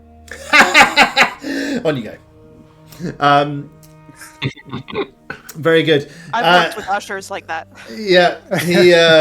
Nice fella. You move past this guy, and let me ask you this: you can see that there is an entrance at the level you're at, and there's also a steps that seem to go up to a higher tier. Any preference? Does it look like the steps are guarded at all? No. Let's get a better view. Nice. Mm-hmm. Yeah. You ascend these steps, and then you can still hear this whole arena while you're inside the bowels of it. It's almost like shaking. Like there's almost this feeling like how can it even still be standing? But it's made pretty hardily of good strong stone. But you could feel it kind of almost vibrating with the chants of Kolosa, Kolosa. But as you ascend these steps and then you step out. Now, this is one of my favourite feelings in real life, of going to see any live sport and coming out from the steps and seeing the pitch, field, whatever it is, open out in front of you. I adore that feeling. So for me, this is a really easy visual image, but you step out and this whole thing opens out in front of you, and you can see that what's going on is clearly this is a fighting pit, in the middle of the so the place is filling up pretty rapidly. You sense that probably they won't be able to fit many more people in after you came in. You perhaps were some of the last to enter. It's pretty full already. It's on all sides, so several thousand people are in their seats, and many of them chanting this Kolosa. You do see that people are walking up and down. They're selling food and wine and stuff like that, and these vendors. Let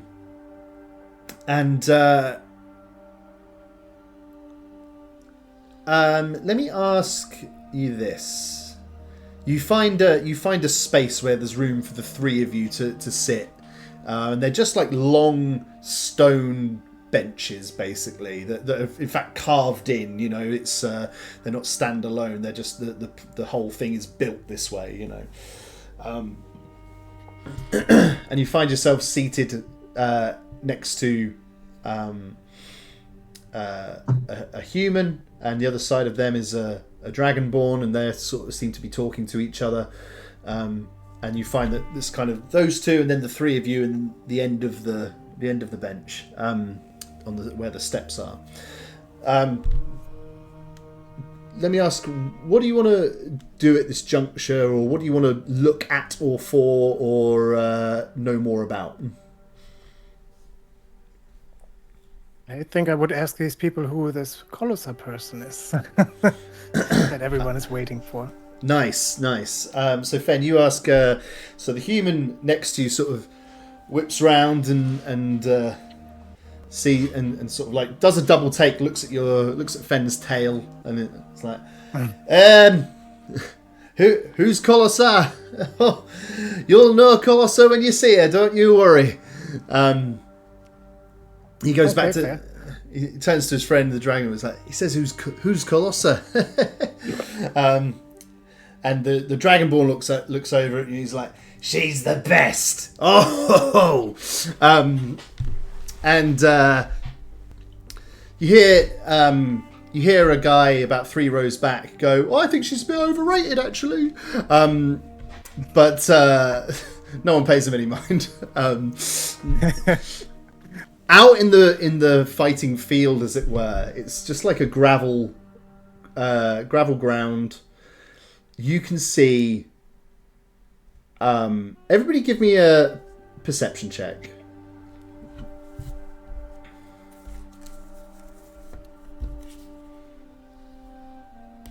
I'm gonna have these stats memorized. Oh my god. Melpomene! Oh no.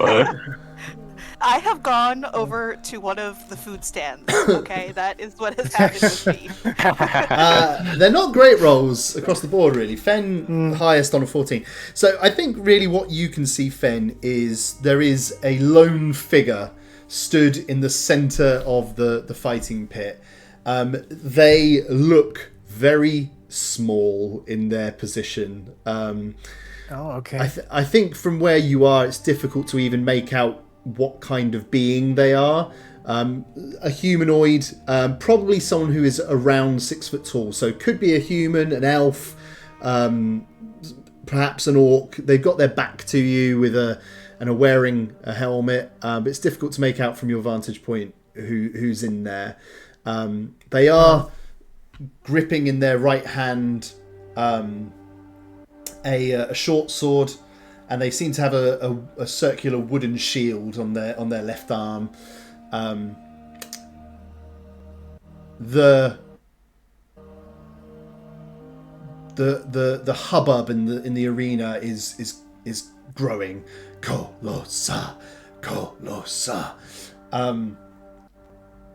At the far end of the pit, in the wall, a big kind of drawbridge gate. What's the word I'm after?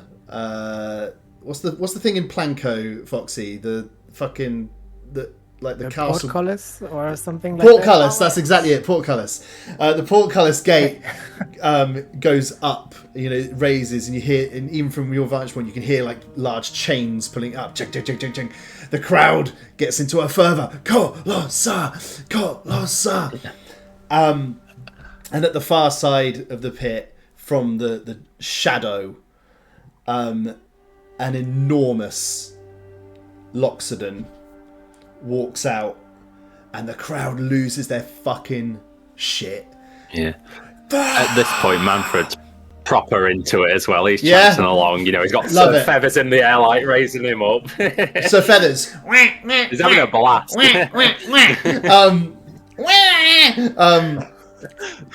And this huge Loxodon steps out. Even by Loxodon standards, this is a tall Loxodon. They stand about 8 feet tall, and they stride very slowly and purposefully into the middle of the arena. And they stop and plant their feet and stand about 25 feet away from this person who you can now see is shaking.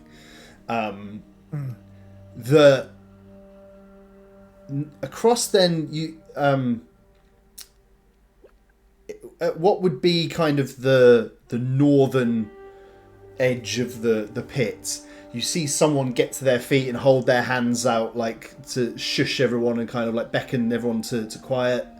And after a few seconds, the chants and the cheering drops to a low hum, and you see this person create a in the palm of their hand a spectral glowing ball that you now realise serves to amplify their voice.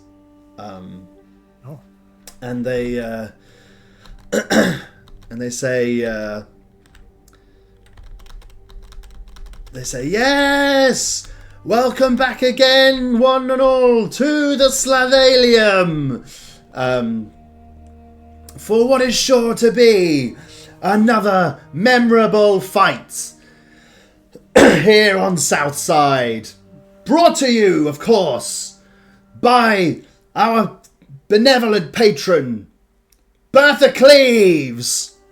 And there's like some like applause and a bit of cheering, like some people clapping a bit, almost like a muted clap, like one of obligation, you know.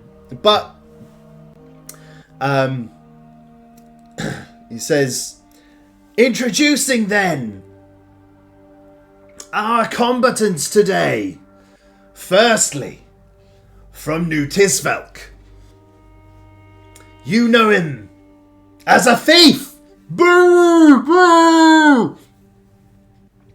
Boo. Boo. And as a murderer. Boo! Get him! Kill him, Colossus! I introduce to you Vasant! Boo! Boo!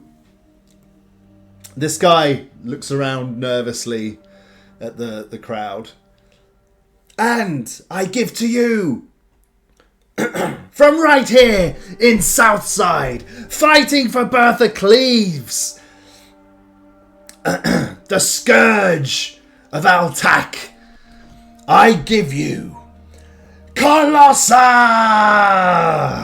The place fucking comes unglued again. Yeah, I'm on my feet at this point, hands in the air. Like, let's fucking go. You hear the same person then takes out a little silver whistle and blows a sharp blast on this whistle. It's a short fight. Colossus strides forward. Oh. Vasant tries to hold their nerve and sort of holds up their wooden shield. Colossa is carrying a massive two-handed warhammer.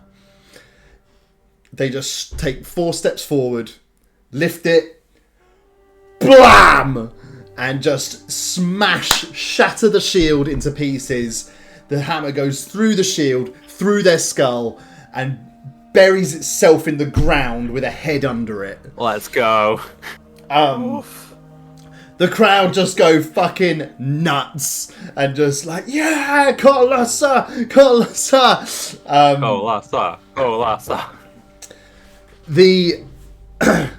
I'll try and skip ahead a bit because I feel like this is a lot of narration. The a couple of people run out with dragging like a wagon behind them, like a wheelbarrow, more like a wheelbarrow really. And the same person who announced the match stands up, and they have this spectral ball in their palm, and they say, Versant was not able to withstand the elemental force of Colossa. Send him to the wormhole! And the people, bring out the next fighter! And from the end of from kind of right below where you are, a door opens up and another person comes walking out nervously. They appear to be a dwarf of no... they don't look as hardy as you might expect, and they kind of walk with some trepidation towards the middle of the arena. And once again, this fight is announced, and you learn that this dwarf's name is Gregor. It's like, and it turns out that they are there on account of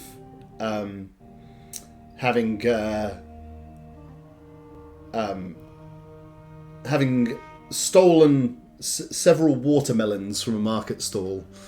And once again, Colossa is announced. The whistle is blown. Colossa strides forward once more. And at that moment, you suddenly hear, away to your left, the clanging of a bell. The crowd groan with disappointment. You get the sense that they know what this means, and whatever it is isn't good for entertainment. You look over and see there is a box that is sitting there. And by a box, I mean like a royal box, you know. Okay. And you can see the older tabaxi that you saw in the litter, sitting in a very nicely arranged, comfortable seat. And another tabaxi steps forward and says, holds up their hands for silence, says, My lord, Midnight Blue invokes his right of mercy writ. This dwarf must be released immediately. Boo! Boo! As the noise dies down, let any who have complaint bring it to his lordship in the Dead Straits. By what did I call it? By mercy writ. Release them immediately. And you do see Colossa has already begun to walk back out of the arena, and knows that their fighting is done for the day. And this dwarf kind of falls to their knees and begins to sort of sob. And they're... the people with the wheelbarrow kind of put the wheelbarrow to the side and walk over and help him to his feet and begin to guide him out of the arena. And you see that appears to be it for the for the festivities. A little a troop of like jugglers come out and are trying to juggle in the middle, but people just start lobbing fruit at them, like they're not fucking interested. And the arena begins to empty. Thoughts? Thank you for bearing with me through an awful lot of narration there. That was quite a display. That was cool. That ruled. I think Melpomene would kind of lean over to the group and be like, "Well, thank goodness they didn't murder him just for stealing some watermelons." Yeah, that's what I was thinking. Yeah, for sure. The guy 3 rows behind goes, Well, actually, if we don't clamp down on crime, then we're just allowing more crime, aren't we? Ooh, we live in a society. And yet you participate in society. Curious. This guy, I'm glad that you were picking up what I was putting down. the human and the dragonborn that Fenn was talking to turn around and say, and the human's like, aye, probably a bit much to kill him for stealing some melons, but I don't know. I feel a bit robbed somehow. I suppose we got one. And the other guy, the dragonborn. That one was quite gruesome. Yeah, it was, wasn't it? They normally put up a bit of a better fight, to be honest. They're not always quite as quick as that. They are normally fairly quick. And they're like, so what'd you think of Colosser anyway? Pretty great. That hammer. Wow. Yeah. He's like, God. Some days I wish he'd hit me with the hammer, to be honest, but not quite as hard as that, maybe. I'm just invoking my feelings. It's probably towards... good to keep all of your. Go. I was going to say I'm invoking my feelings towards Rhea Ripley there, just like. Of course. Sorry, Melpomene, you were saying. I don't even remember. It wasn't important. Okay. Is there anything else you want to like talk to these guys about, or do you want to head out of the stadium, or what do you want to do? I think I'm gonna go get a little bit more food from the food stands. Nice. So they sell. They mostly sell like grilled lizards and like grilled scorpion. Oh. Cool. I think I want to take a moment and like see if any of them will, if I can convince any of them to give me their recipe. I don't know why, because cooking is not Melpomene's thing, but. Fine. So you're talking to this vendor who is themselves another dragonborn. You'll note that and in fact that's probably worth mentioning, by the way. I know that we kind of talked about this a little bit last time, but I would say probably around 40% of the population of Pogona's Rest are dragonborn. So overwhelmingly, that is the most common race that you see. There are also quite a lot of Loxodon, or at least these are what you will commonly see. Loxodon, human, Tabaxi, and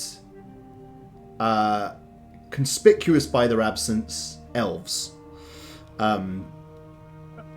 Very, very few. In fact, I think fair to say you haven't seen any today. Cool. So you're talking to this this food vendor. He's got like over the shoulder straps and a little box with all these skewers that have all got these grilled lizards and scorpions on them.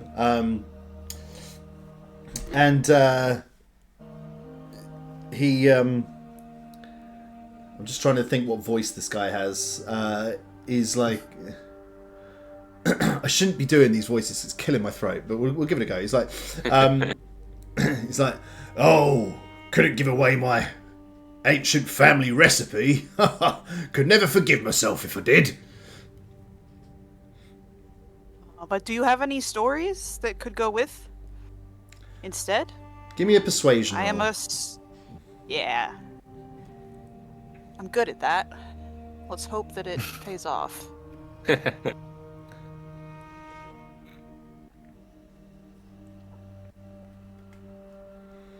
Nice! Finally! Hey. On a 25, he goes, stories? Oh yeah. Why? And there's another vendor nearby who's like, oh god, this again. Like he knows what story's coming. He's heard this like 10 times. He's like, do you know, one time I was asked to come and cater for Two Tongues himself.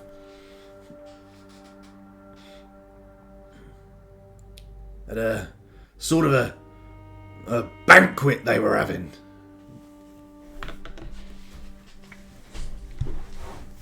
Boy, this is reminding me of a story in real life. Remind me to tell you sometime. Okay. Was it about the time that you catered for two tongues? It was about a time that a friend emergency catered for Hillary Clinton, actually. Oh.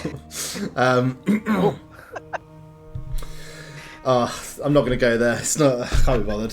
Fine. Not this week. He says, yeah, an old Two Tongues himself was there, and he said that it was the best iguana he'd ever tasted. Wow. He should know. He should know. It was a bit weird watching him eat, to be honest, but I was glad to be there. Well, thank you for the story. All right then. Goes about. He's like, "Hot scorpion, get your hot scorpion for the road." Good. Where to? What's the plan? Stans.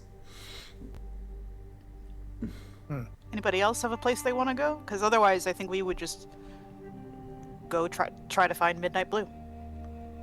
Oh, Sounds good to me. yeah. Would we know where to go there other than the Dead Straits? I mean, I would have the idea that we go to the Hecate Heart Hole and ask there if they know where we could What I find will say Midnight is Blue. this: at the moment, the stadium is emptying, and you look over, and Midnight Blue is kind of only just getting up out of their seat. Oh, okay. They aren't moving terribly quickly either, given that they use a cane. So if you wanted to try and accost them, you could try and get across to their box, which is a little distance away. And I suppose the only other thing to mention is you do know which door they went in. Oh yeah. Let's That's a good wait at the- circle back around and wait out where they're going Wait to come at the out. door, yeah. Yeah, that makes sense. Nice. So you head out, and the crowds are heading out the stadium and begin to disperse. Some people kind of loiter around. There's a bit of a kind of, I guess it'd be similar to like a tailgate kind of thing, like an impromptu party is kind of broken out. There's some people drinking in the streets and singing songs about Colossa and stuff like that.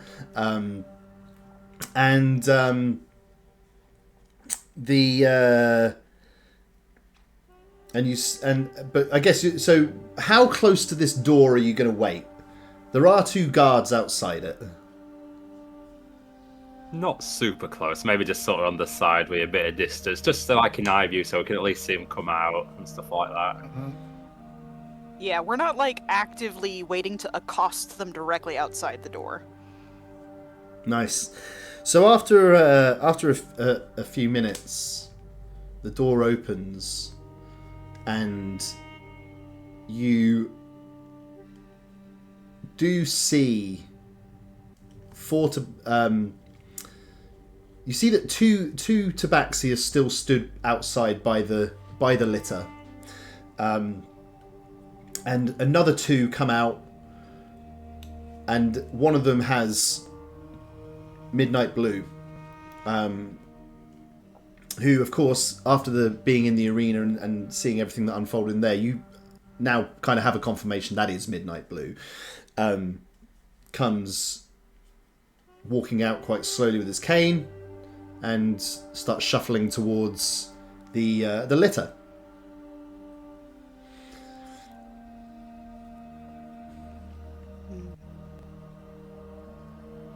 We should approach him. Pardon.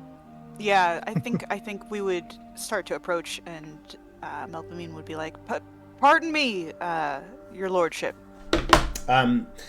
All four of the servant tabaxi wheel round, whip out their blades, and hold them across their forearms like this, pointed in your direction, and form something of a wall between you and Midnight Blue. The two guards on the door don't seem as fussed, really. They seem sort of more amused than anything, and sort of stand back. And one of the tabaxi with their their blade drawn. It's kind of like they're all carrying like these long daggers, and they've got these rested across their forearms like this. It says, "State your business." I think Melpomene is going to pull out the challenge coin and the letter. We ran into one of your associates on the road, and they gave us this coin and told us to check in with you when we got here. But they also dropped this letter, and I think it's for you. And I will hand it off.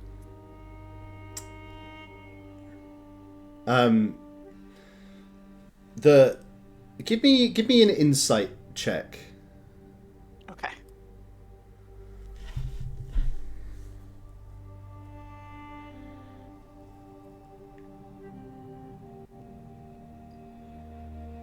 Nice. Terrible. I think you can see in this servant's face a degree of surprise. And actually, as you offer him out the coin and the letter, he actually looks reluctant to take them. He looks at the coin, and kind of looks over his shoulder at Midnight Blue. But there's definitely a degree of trepidation. And you see Midnight Blue kind of look at him expectantly and nod. And he finally reluctantly takes them and immediately hands them off to Midnight Blue. And he goes, "Very well, be on your way." Midnight Blue immediately hold on. And this guy shuffles over, holding this cigar, seems to constantly have a cigar, and walking with this cane. He shuffles to and moves with a gentle hand, moves this servant out of the way. Stands in front of you. "You met one of my associates, and Yes. they dropped these." Yes. "Where you meet them?" Hang on. I took notes. Last shop on the west.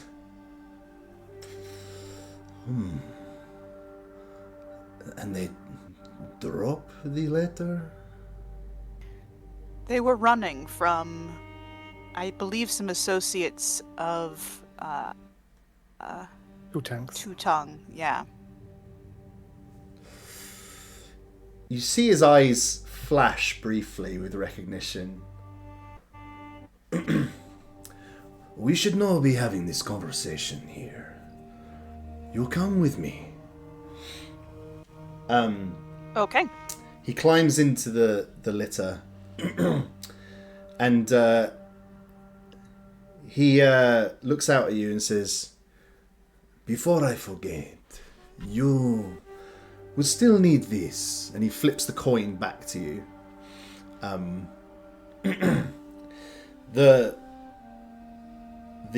One of the four tabaxi pick up the litter and begin to walk along, and they kind of beckon for you to follow on. Arriving back in the Dead Straits, the litter moves between up and down these alleys and through these narrow streets.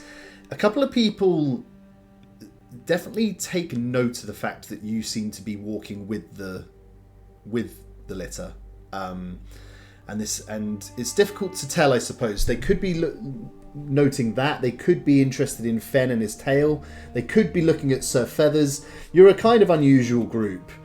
Even in a city like this, where there's definitely a melting pot of different peoples, seeing a human, an elf with a tail, and an orc and a duck together, still not an everyday occurrence. Probably not so unusual that everyone stops and stares, but this same group also following along behind Midnight Blue's transport.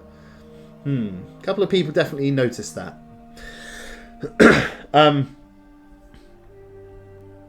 You are as you arrive at a quite well put together, tall townhouse, like 3 stories, and Midnight Blue climbs out of the litter and is shown inside, and he explains to his doorman, and the 3 of you are granted entry as well. The first thing you notice inside is how cool it is. There's such a freshness and a coolness to the air as you walk inside. It's a beautifully arranged building. There's a fountain in the front sort of reception area inside. Beautifully like stained glass that reflects all the sunlight inside and creates these incredible patterns on the floor. You see that there are a couple of like busts of other tabaxi and things like that in the hallway, but the place is kind of deathly silent, and all you can hear is the sound of Midnight Blue's cane, just like tap, and like the echo that it sends up as it hits this tiled floor. Tap, tap, tap. And he beckons. He's like, come in here. And he shows you through to a sitting room where he walks inside and lies down on like a chaise. With an effort as well, you hear him kind of as he reclines back into it. But he beckons you, the 3 of you inside, and kind of gestures where there are a bunch of seats. He says, now you must tell me. It was not wise for us to be talking outside like this. You say the person who dropped this letter was chased by associates of Two Tongues? And I'll tell the whole story of being in the store and how rude the associate was, but that we understand because they were running for their lives. And just that they were what they told us to come and that we had found a letter. So yes. After you are done telling the tale, you can see that he's in silence for a good minute, and you can tell that nothing this guy does is done hastily.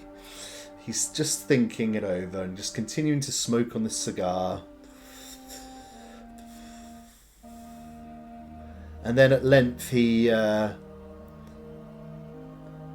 looks at Sir Feathers and is like, I like this guy. What's his name? That is lovely Sir Feathers. Can I perhaps keep him? I'm afraid not. He sticks with me all the time. We're the best of friends, so... You are saying no to me. I am. I'm saying no again. Give me another charisma check, Manfred. I like it.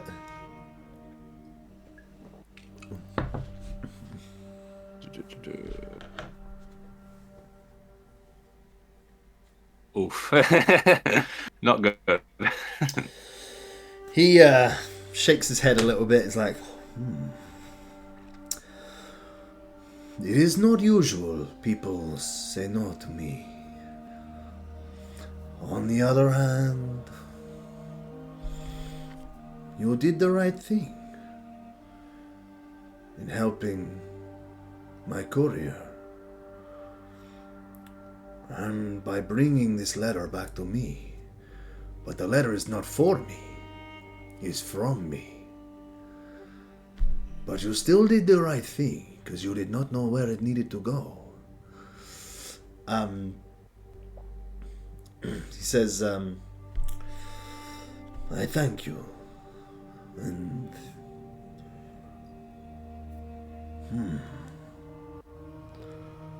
It would be appropriate, some kind of a reward. What are you doing here?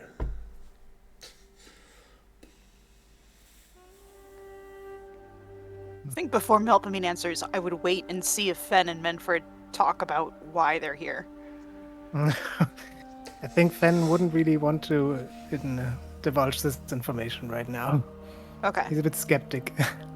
Yeah, it's a bit shady, yeah, so I'll also be quiet. So, Because, go ahead. I mean, we can't be sure that he's not involved with the stone we're searching for. That Yeah. could be one of his associates that got it or something. Then I think Melpomene would start to talk, because I don't think they're afraid of kind of the public fate. Mm-hmm. Talk about their research and what they're doing here. Yeah. He's thinking about this again, and he goes, Writing down a history is important. Too few make this their pursuit. And you are also, I see, a musician, no? Yes, indeed. A bard. I used to love music, but in my advancing years, I do not get so much opportunity. Well, while we're here, any time you would like a song. give me persuasion or performance, your choice. They have an equal amount of... Well, then it doesn't make a difference, does it? Doesn't make a difference. It's the two things I'm good at. 17. He he chuckles. He says, It would be a delight to play with you sometime, but I fear I am a little rusty. he says, But you know, you maybe inspire me. I will have to learn to play again. I thank you for this as well. And I give you something in return. You know, actually I give you two things. Firstly, this beautiful duck. This friend of yours. I like his hat, but something is missing. he reaches into his pocket and pulls out a handkerchief. A silk handkerchief. Fancy. Midnight blue in colour. Of course. Of course. Must stay on brand. He reaches out gently and kind of just pets Sir Feathers a little bit first, gives him a little scritch, and then ties this handkerchief around his neck. It's like, there, that is perfect. I pluck one of Sir Feathers' red feathers again, and I pass it over to him, and I sort of say, "Why you can't have Sir Feathers? I hope this reminds you of him." And pass sort of the beautiful red feather. He brushes it against his face, and is like, It's wonderful. Red is not really my color, but I will keep this very safe and precious. he says, And for you, my historian friend, I give you a name, and also, it would be incredible if you ever run into a group, I believe they will give you more than what you want. Oh? The group is called the Silicani. Unfortunately, I do not know where they are. They roam far and wide. Sometimes they are in Pogona's Rest, sometimes they are not. I have not seen them in some time, but they are a group who love to tell stories. I am sure they will have a lot of information for you. Wonderful. But in the meantime, you should go to Southside and speak with Emba, who is the librarian at Mokono Academy.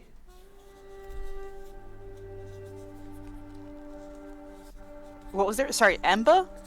Emba, yeah, EMBA. Okay. At Mokono Academy. He says, one final thing.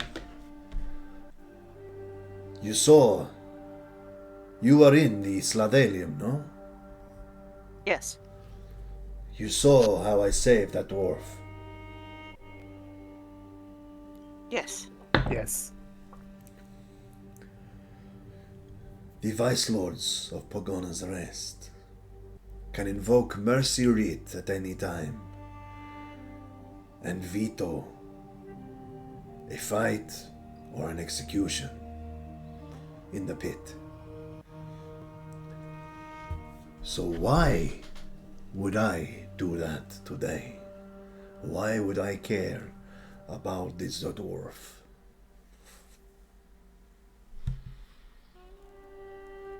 Oh, no? The kindness of my heart, perhaps. Perhaps, or perhaps he had skills you wanted to utilize. Maybe so. You hold on to that coin. You ever find yourself in trouble in Pogona's Rest, everyone ends up in the Sladelium one day. Show the coin. I will ring the bell. I see. Good day to you. Thank you for your wise words.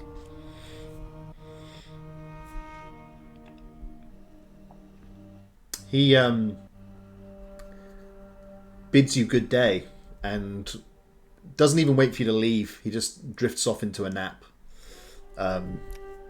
Just falls asleep in his chaise. That sounds about right. Are the guards in his room, or can we search around? Guards around. There's nobody else. There's nobody else in that room. You want to go and look? Really? Oh God! What do you want to look for? No, do you- Oh yeah, well this. I So yeah, let's search. there is a small side table with a little drawer next to him, at his feet rather than his head. The drawer even appears to be open a crack. Okay. Give me a Fenn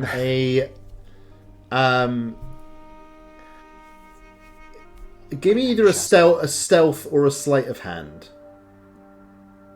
They're both the same, so Okay. that works for me. Oh God! Now I'm nervous. Good luck. Sure, You've we can got talk this. our way out of this. Hell yeah. Okay. A 15.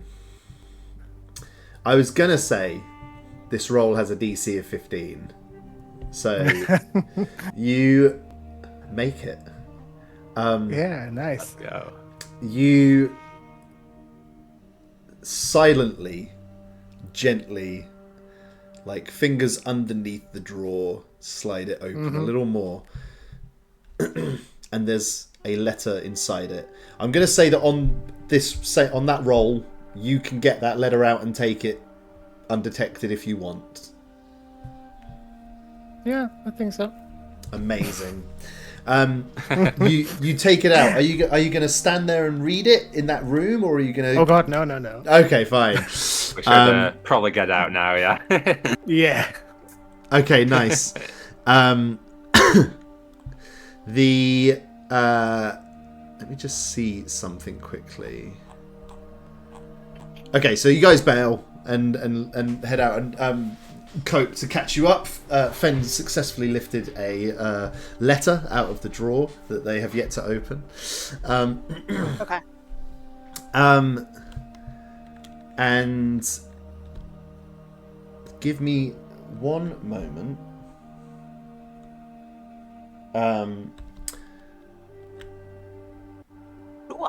Cool. Yeah. So you make it outside the of Midnight Blue's homestead. Let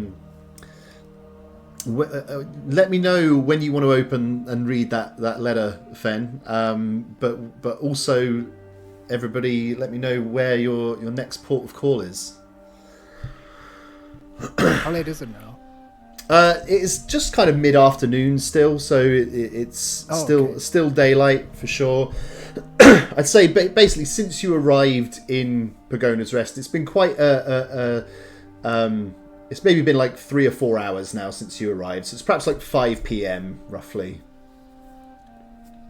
Okay, and where in the city are we right now? You're in the Dead Straits. Okay. Am I able to scan the area to see if I can find those kids from earlier? Yeah, give me where they ran. Give me a perception check. Give me 2 seconds. Perception. I love the vigor with which Manfred is pursuing it. I think I need some glasses. You look around, but no sign of your quarry, unfortunately. Okay, what I do now is I place Sir Feathers down on the floor and I slowly back away and hide to see if anything happens. If it'll draw them out. Okay. leaving them there as bait. You amazing. You Sir Feathers is just stood there in this like just like stood in the middle of a fucking dirt of this road, just like meh, meh, meh. Wearing his hat and his brand new midnight blue neckerchief, and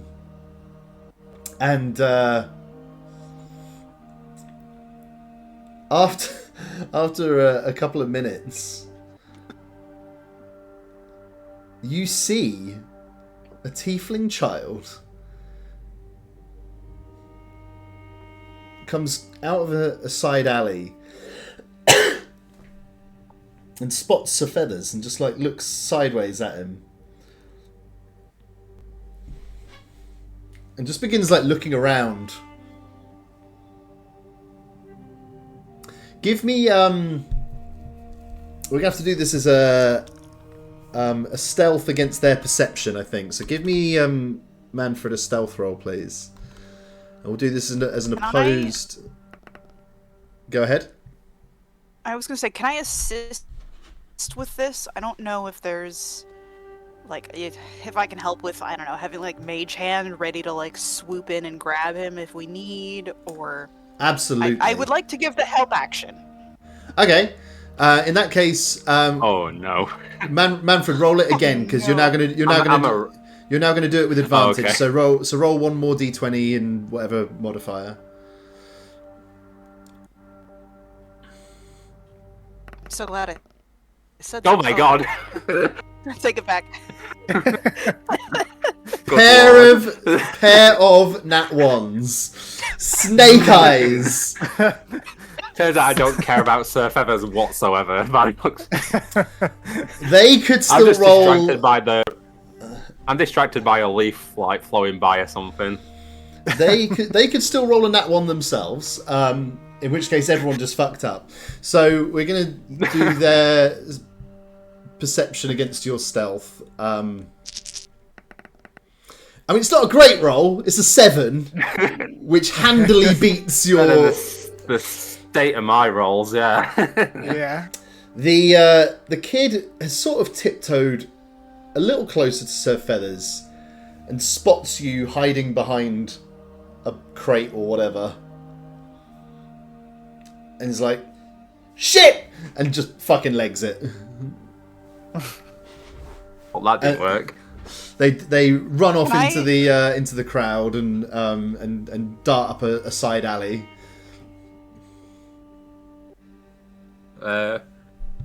We'll just continue on what we were doing before, and then that did not work whatsoever. Mission failed. We'll get him next time. It was a nice try. Sir Feathers is just really confused at this point. He has no idea what just happened in the past few minutes. Yeah. So you've got a couple of directions you could go in. Fenn, what's on you? What do you think is the priority right now?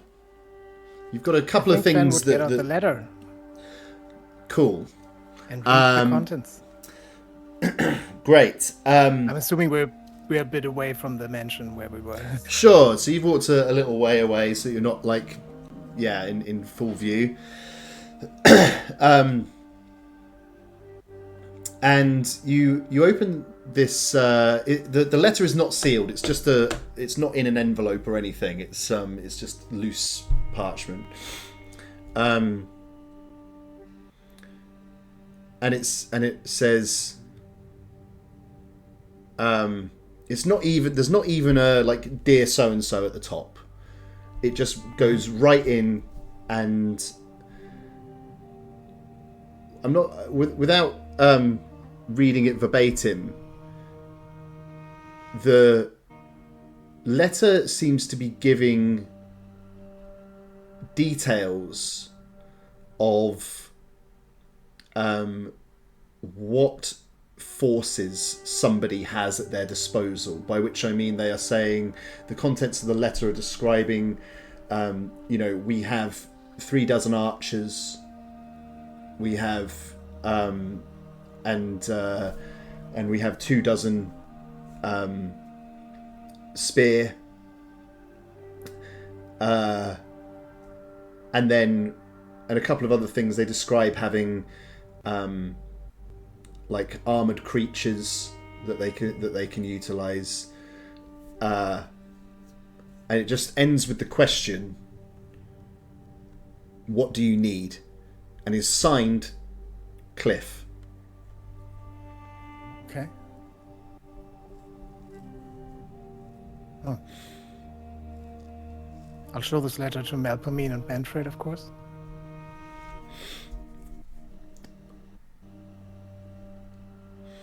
Horses. But I guess right now, not sure what to do with this exactly. Just this random theft from this guy. You're just like, we've got some information. Fuck knows what it means. So there's somebody who signs their letters Cliff, and they have a small, probably be generous to call it an army, but certainly some kind of fighting force at their disposal. But you've got a couple of other things that. I mean, it's obviously it's completely up to you what you want to do and where you want to go. There's obviously this Ember, the librarian. There's of course Bertha Cleaves, who Wing asked you to follow up with, and there's the Hecate Hole. Fenn, you wanted to find somewhere to stay, of course. There is that. Yes, we could probably find a place to stay for the night. You're closest to of the taverns you were told about. At least you are closest to the Hecate Hole. Let's try that then. Okay. The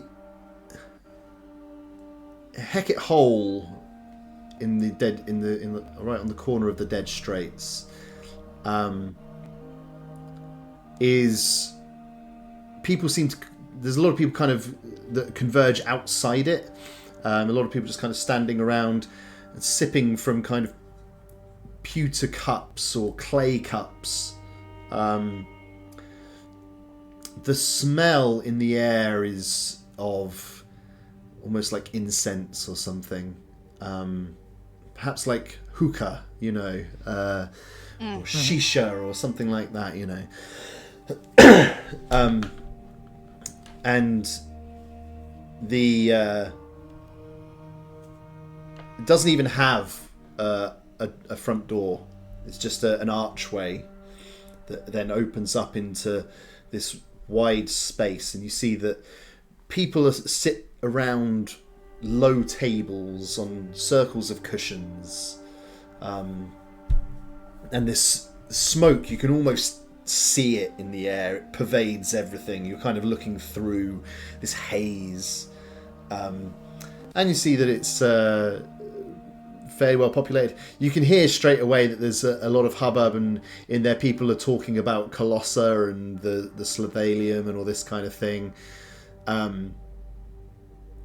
And 2 seconds. Very good. And you can see that there is a bar that where some, and behind that are 2 people serving some customers.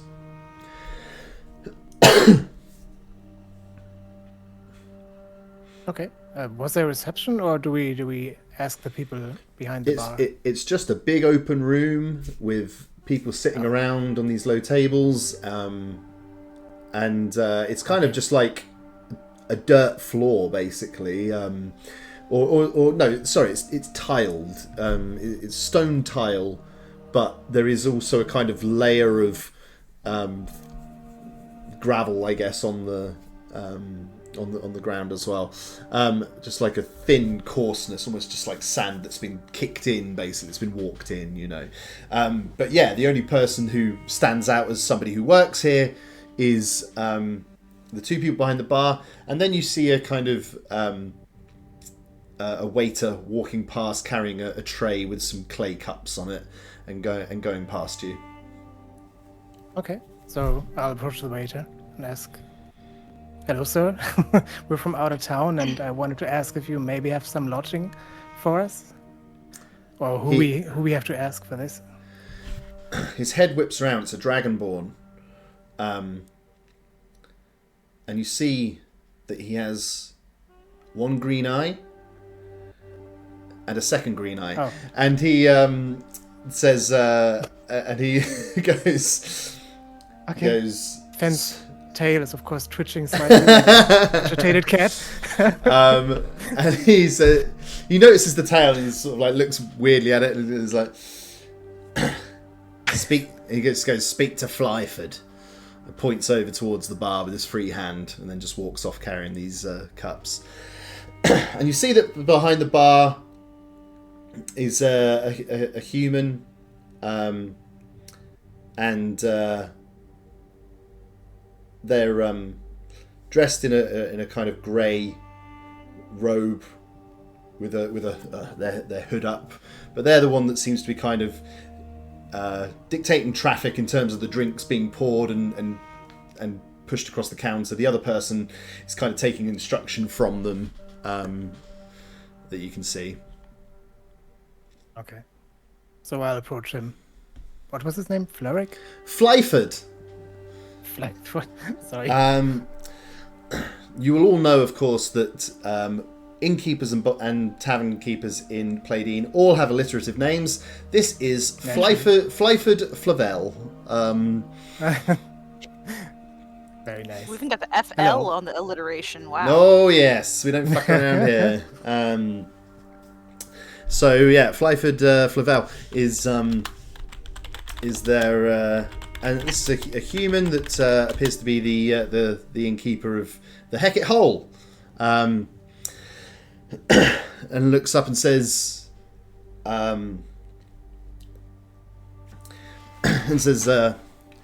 What can I do for you? Rooms, drinks, food, smoke? We would like to inquire about rooms.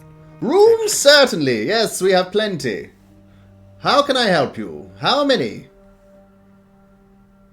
That's a good question. Are we? How many beds are in one room? You are after a group room? Preferably. It's just one big bed, is that alright? Very, very big, though. I don't think Melpomene cares. There was only one bed. Come, I will show you. You can see the room for yourself and make up your mind. Come. Turns to their assistant and sort of just gestures like, these 2 drinks for them and so on. So come. And like, walks out from behind the bar and opens a door behind them and leads you through and up a corridor. And then they have like they've got a big ring of keys on their hip, and they open up a room, and you see that as he opens the door, it's a beautiful room, and it's got these more of the kind of piles of pillows that the cushions that you see out in the main tavern, sitting about the place, and a quite a nicely arranged wardrobe. The bed. It would be better to describe it as like just the most. It's a huge mattress. This thing could sleep like 8 people. Oh wow! Nice. And it's just fucking covered in cushions and pillows, and it's got like the net curtains kind of things that are pulled back all the way around it, and it's just kind of at ground level. So there is room for the 3 of you to sleep in this thing and not even know the others were in it. It is you're not even going to fucking see each other. It's the size of a small country. Everyone has Oh, their wow. own little fort. He says, so this is the room. I'm afraid we've only got a small available this evening. I see. I think this will work Only for a us. small. Okay. I am sorry. You really must try to book ahead if you're going to be arriving, and want and want the large rooms. That's very true. course. I'm afraid a caravan master and his family and friends have booked out the larger room this evening. Well, they're thankful that there is at least some space. Very good. So it's 5 silver per night for the room. But of course I can collect that from you at the end of your stay. Do you know how long you'll be staying? I think at least 2 nights. I think I'm gonna just commit to that now. All right, well, we'll put you down for 2, and if you do wish to stay longer, then do, of course, let me know. Okay. Thank you. Marvellous. Mr. A pleasure to meet you, and he gets your names off you as well. Does anyone want to pointlessly lie about their name, or are you happy to just... Good. He's like... Very good. Well, we do serve breakfast as well from the hours of 7 to 9. And if there's anything else you require, do just speak to me or any of my staff. And welcome to the Hecate Hole. Thank you. Thank you. It's now, I guess, getting on into the early evening. The sun is sort of just hinting at beginning to set.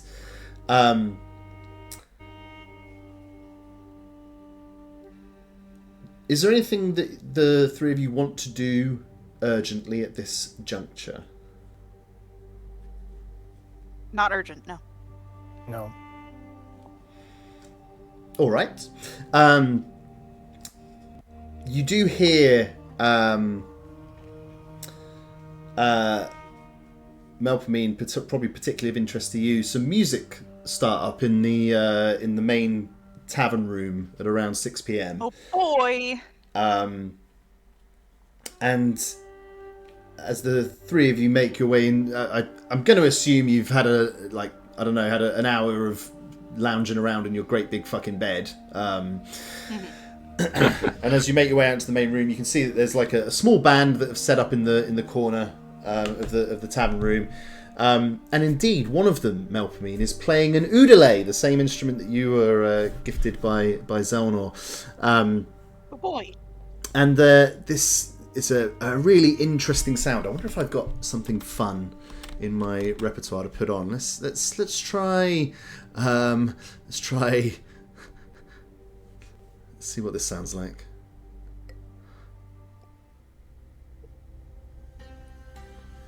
Yeah, this will do.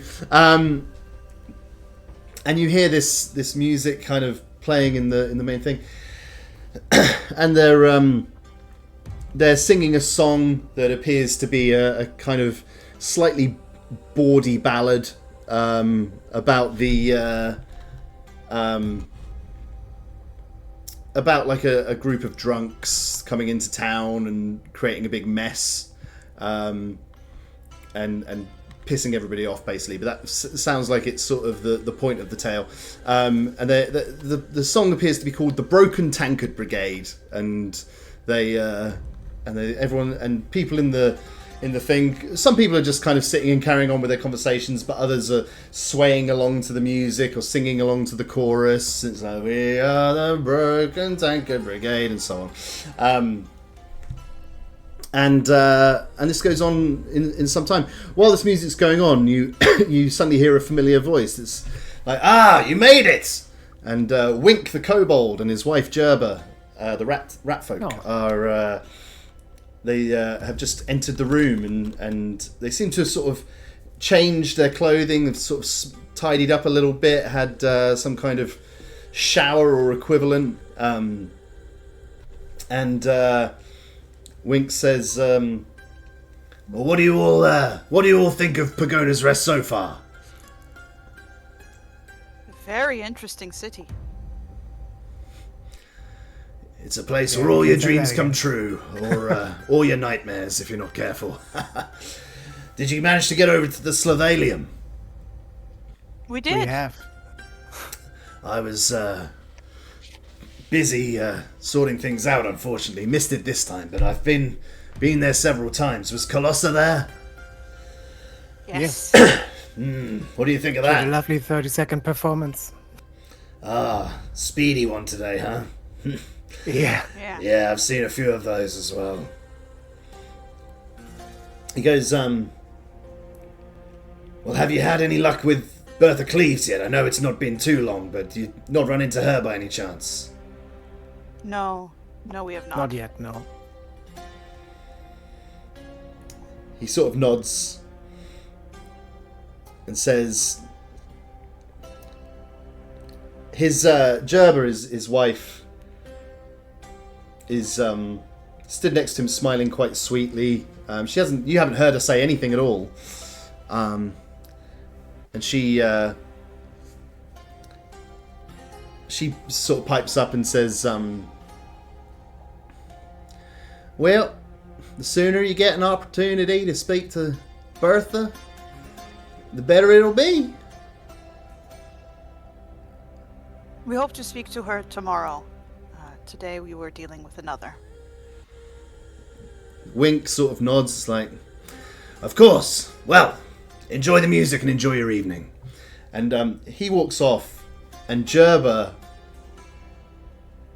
goes to follow him, and then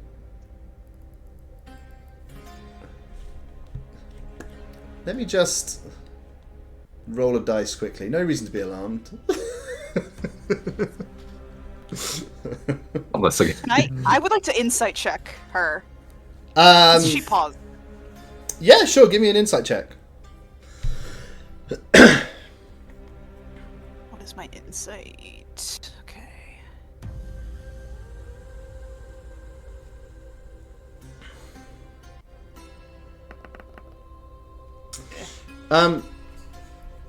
She was smiling very sweetly. She has just held back as Wink walks off. And I think, regardless of what you see on that insight check, Melpomene, if your hackles are up a little bit, give me perception with advantage, and this is going to be opposed with a stealth check from her. Okay.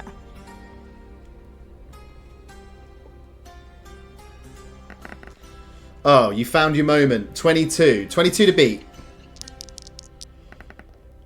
16. Nice.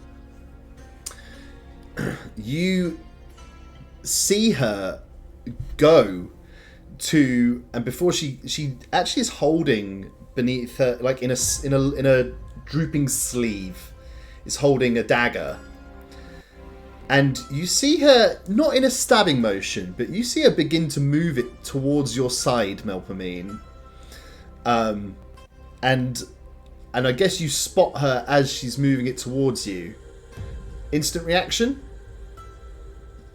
Yeah, yeah, I definitely... Do I have any specific reaction?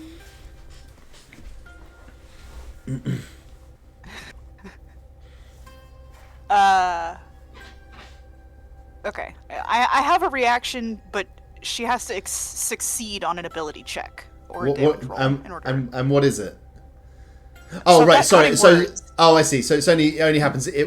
So basically, you can either allow her to stab you, which will allow you to do the reaction, or you can just resist or put it this way. I say that you don't know exactly what her intentions are yet. She has got a dagger and it's pointing towards you. You can do something to resist it, or you can see what happens.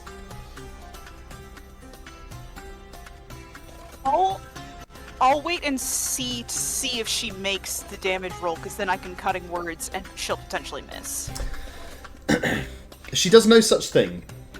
What she does is gently push the dagger just to your side, not into, but holds the tip at your side. And she just looks up into your eyes and goes, "Don't forget, a deal's a deal. Don't make us wait." And she looks crazed, and just looks furious. And then she just, she kind of like swivels the dagger on her hand, like flips it around and tucks it back into what you can now see is like a compartment within her sleeve. And she walks off, following on after Wink, who hasn't looked back since he walked off. And with this strange occurrence having happened, I think that is perhaps where we should leave it today. Alright. With this unusual sensation of this seemingly unprovoked warning and attitude. I think that is where we will leave things for today.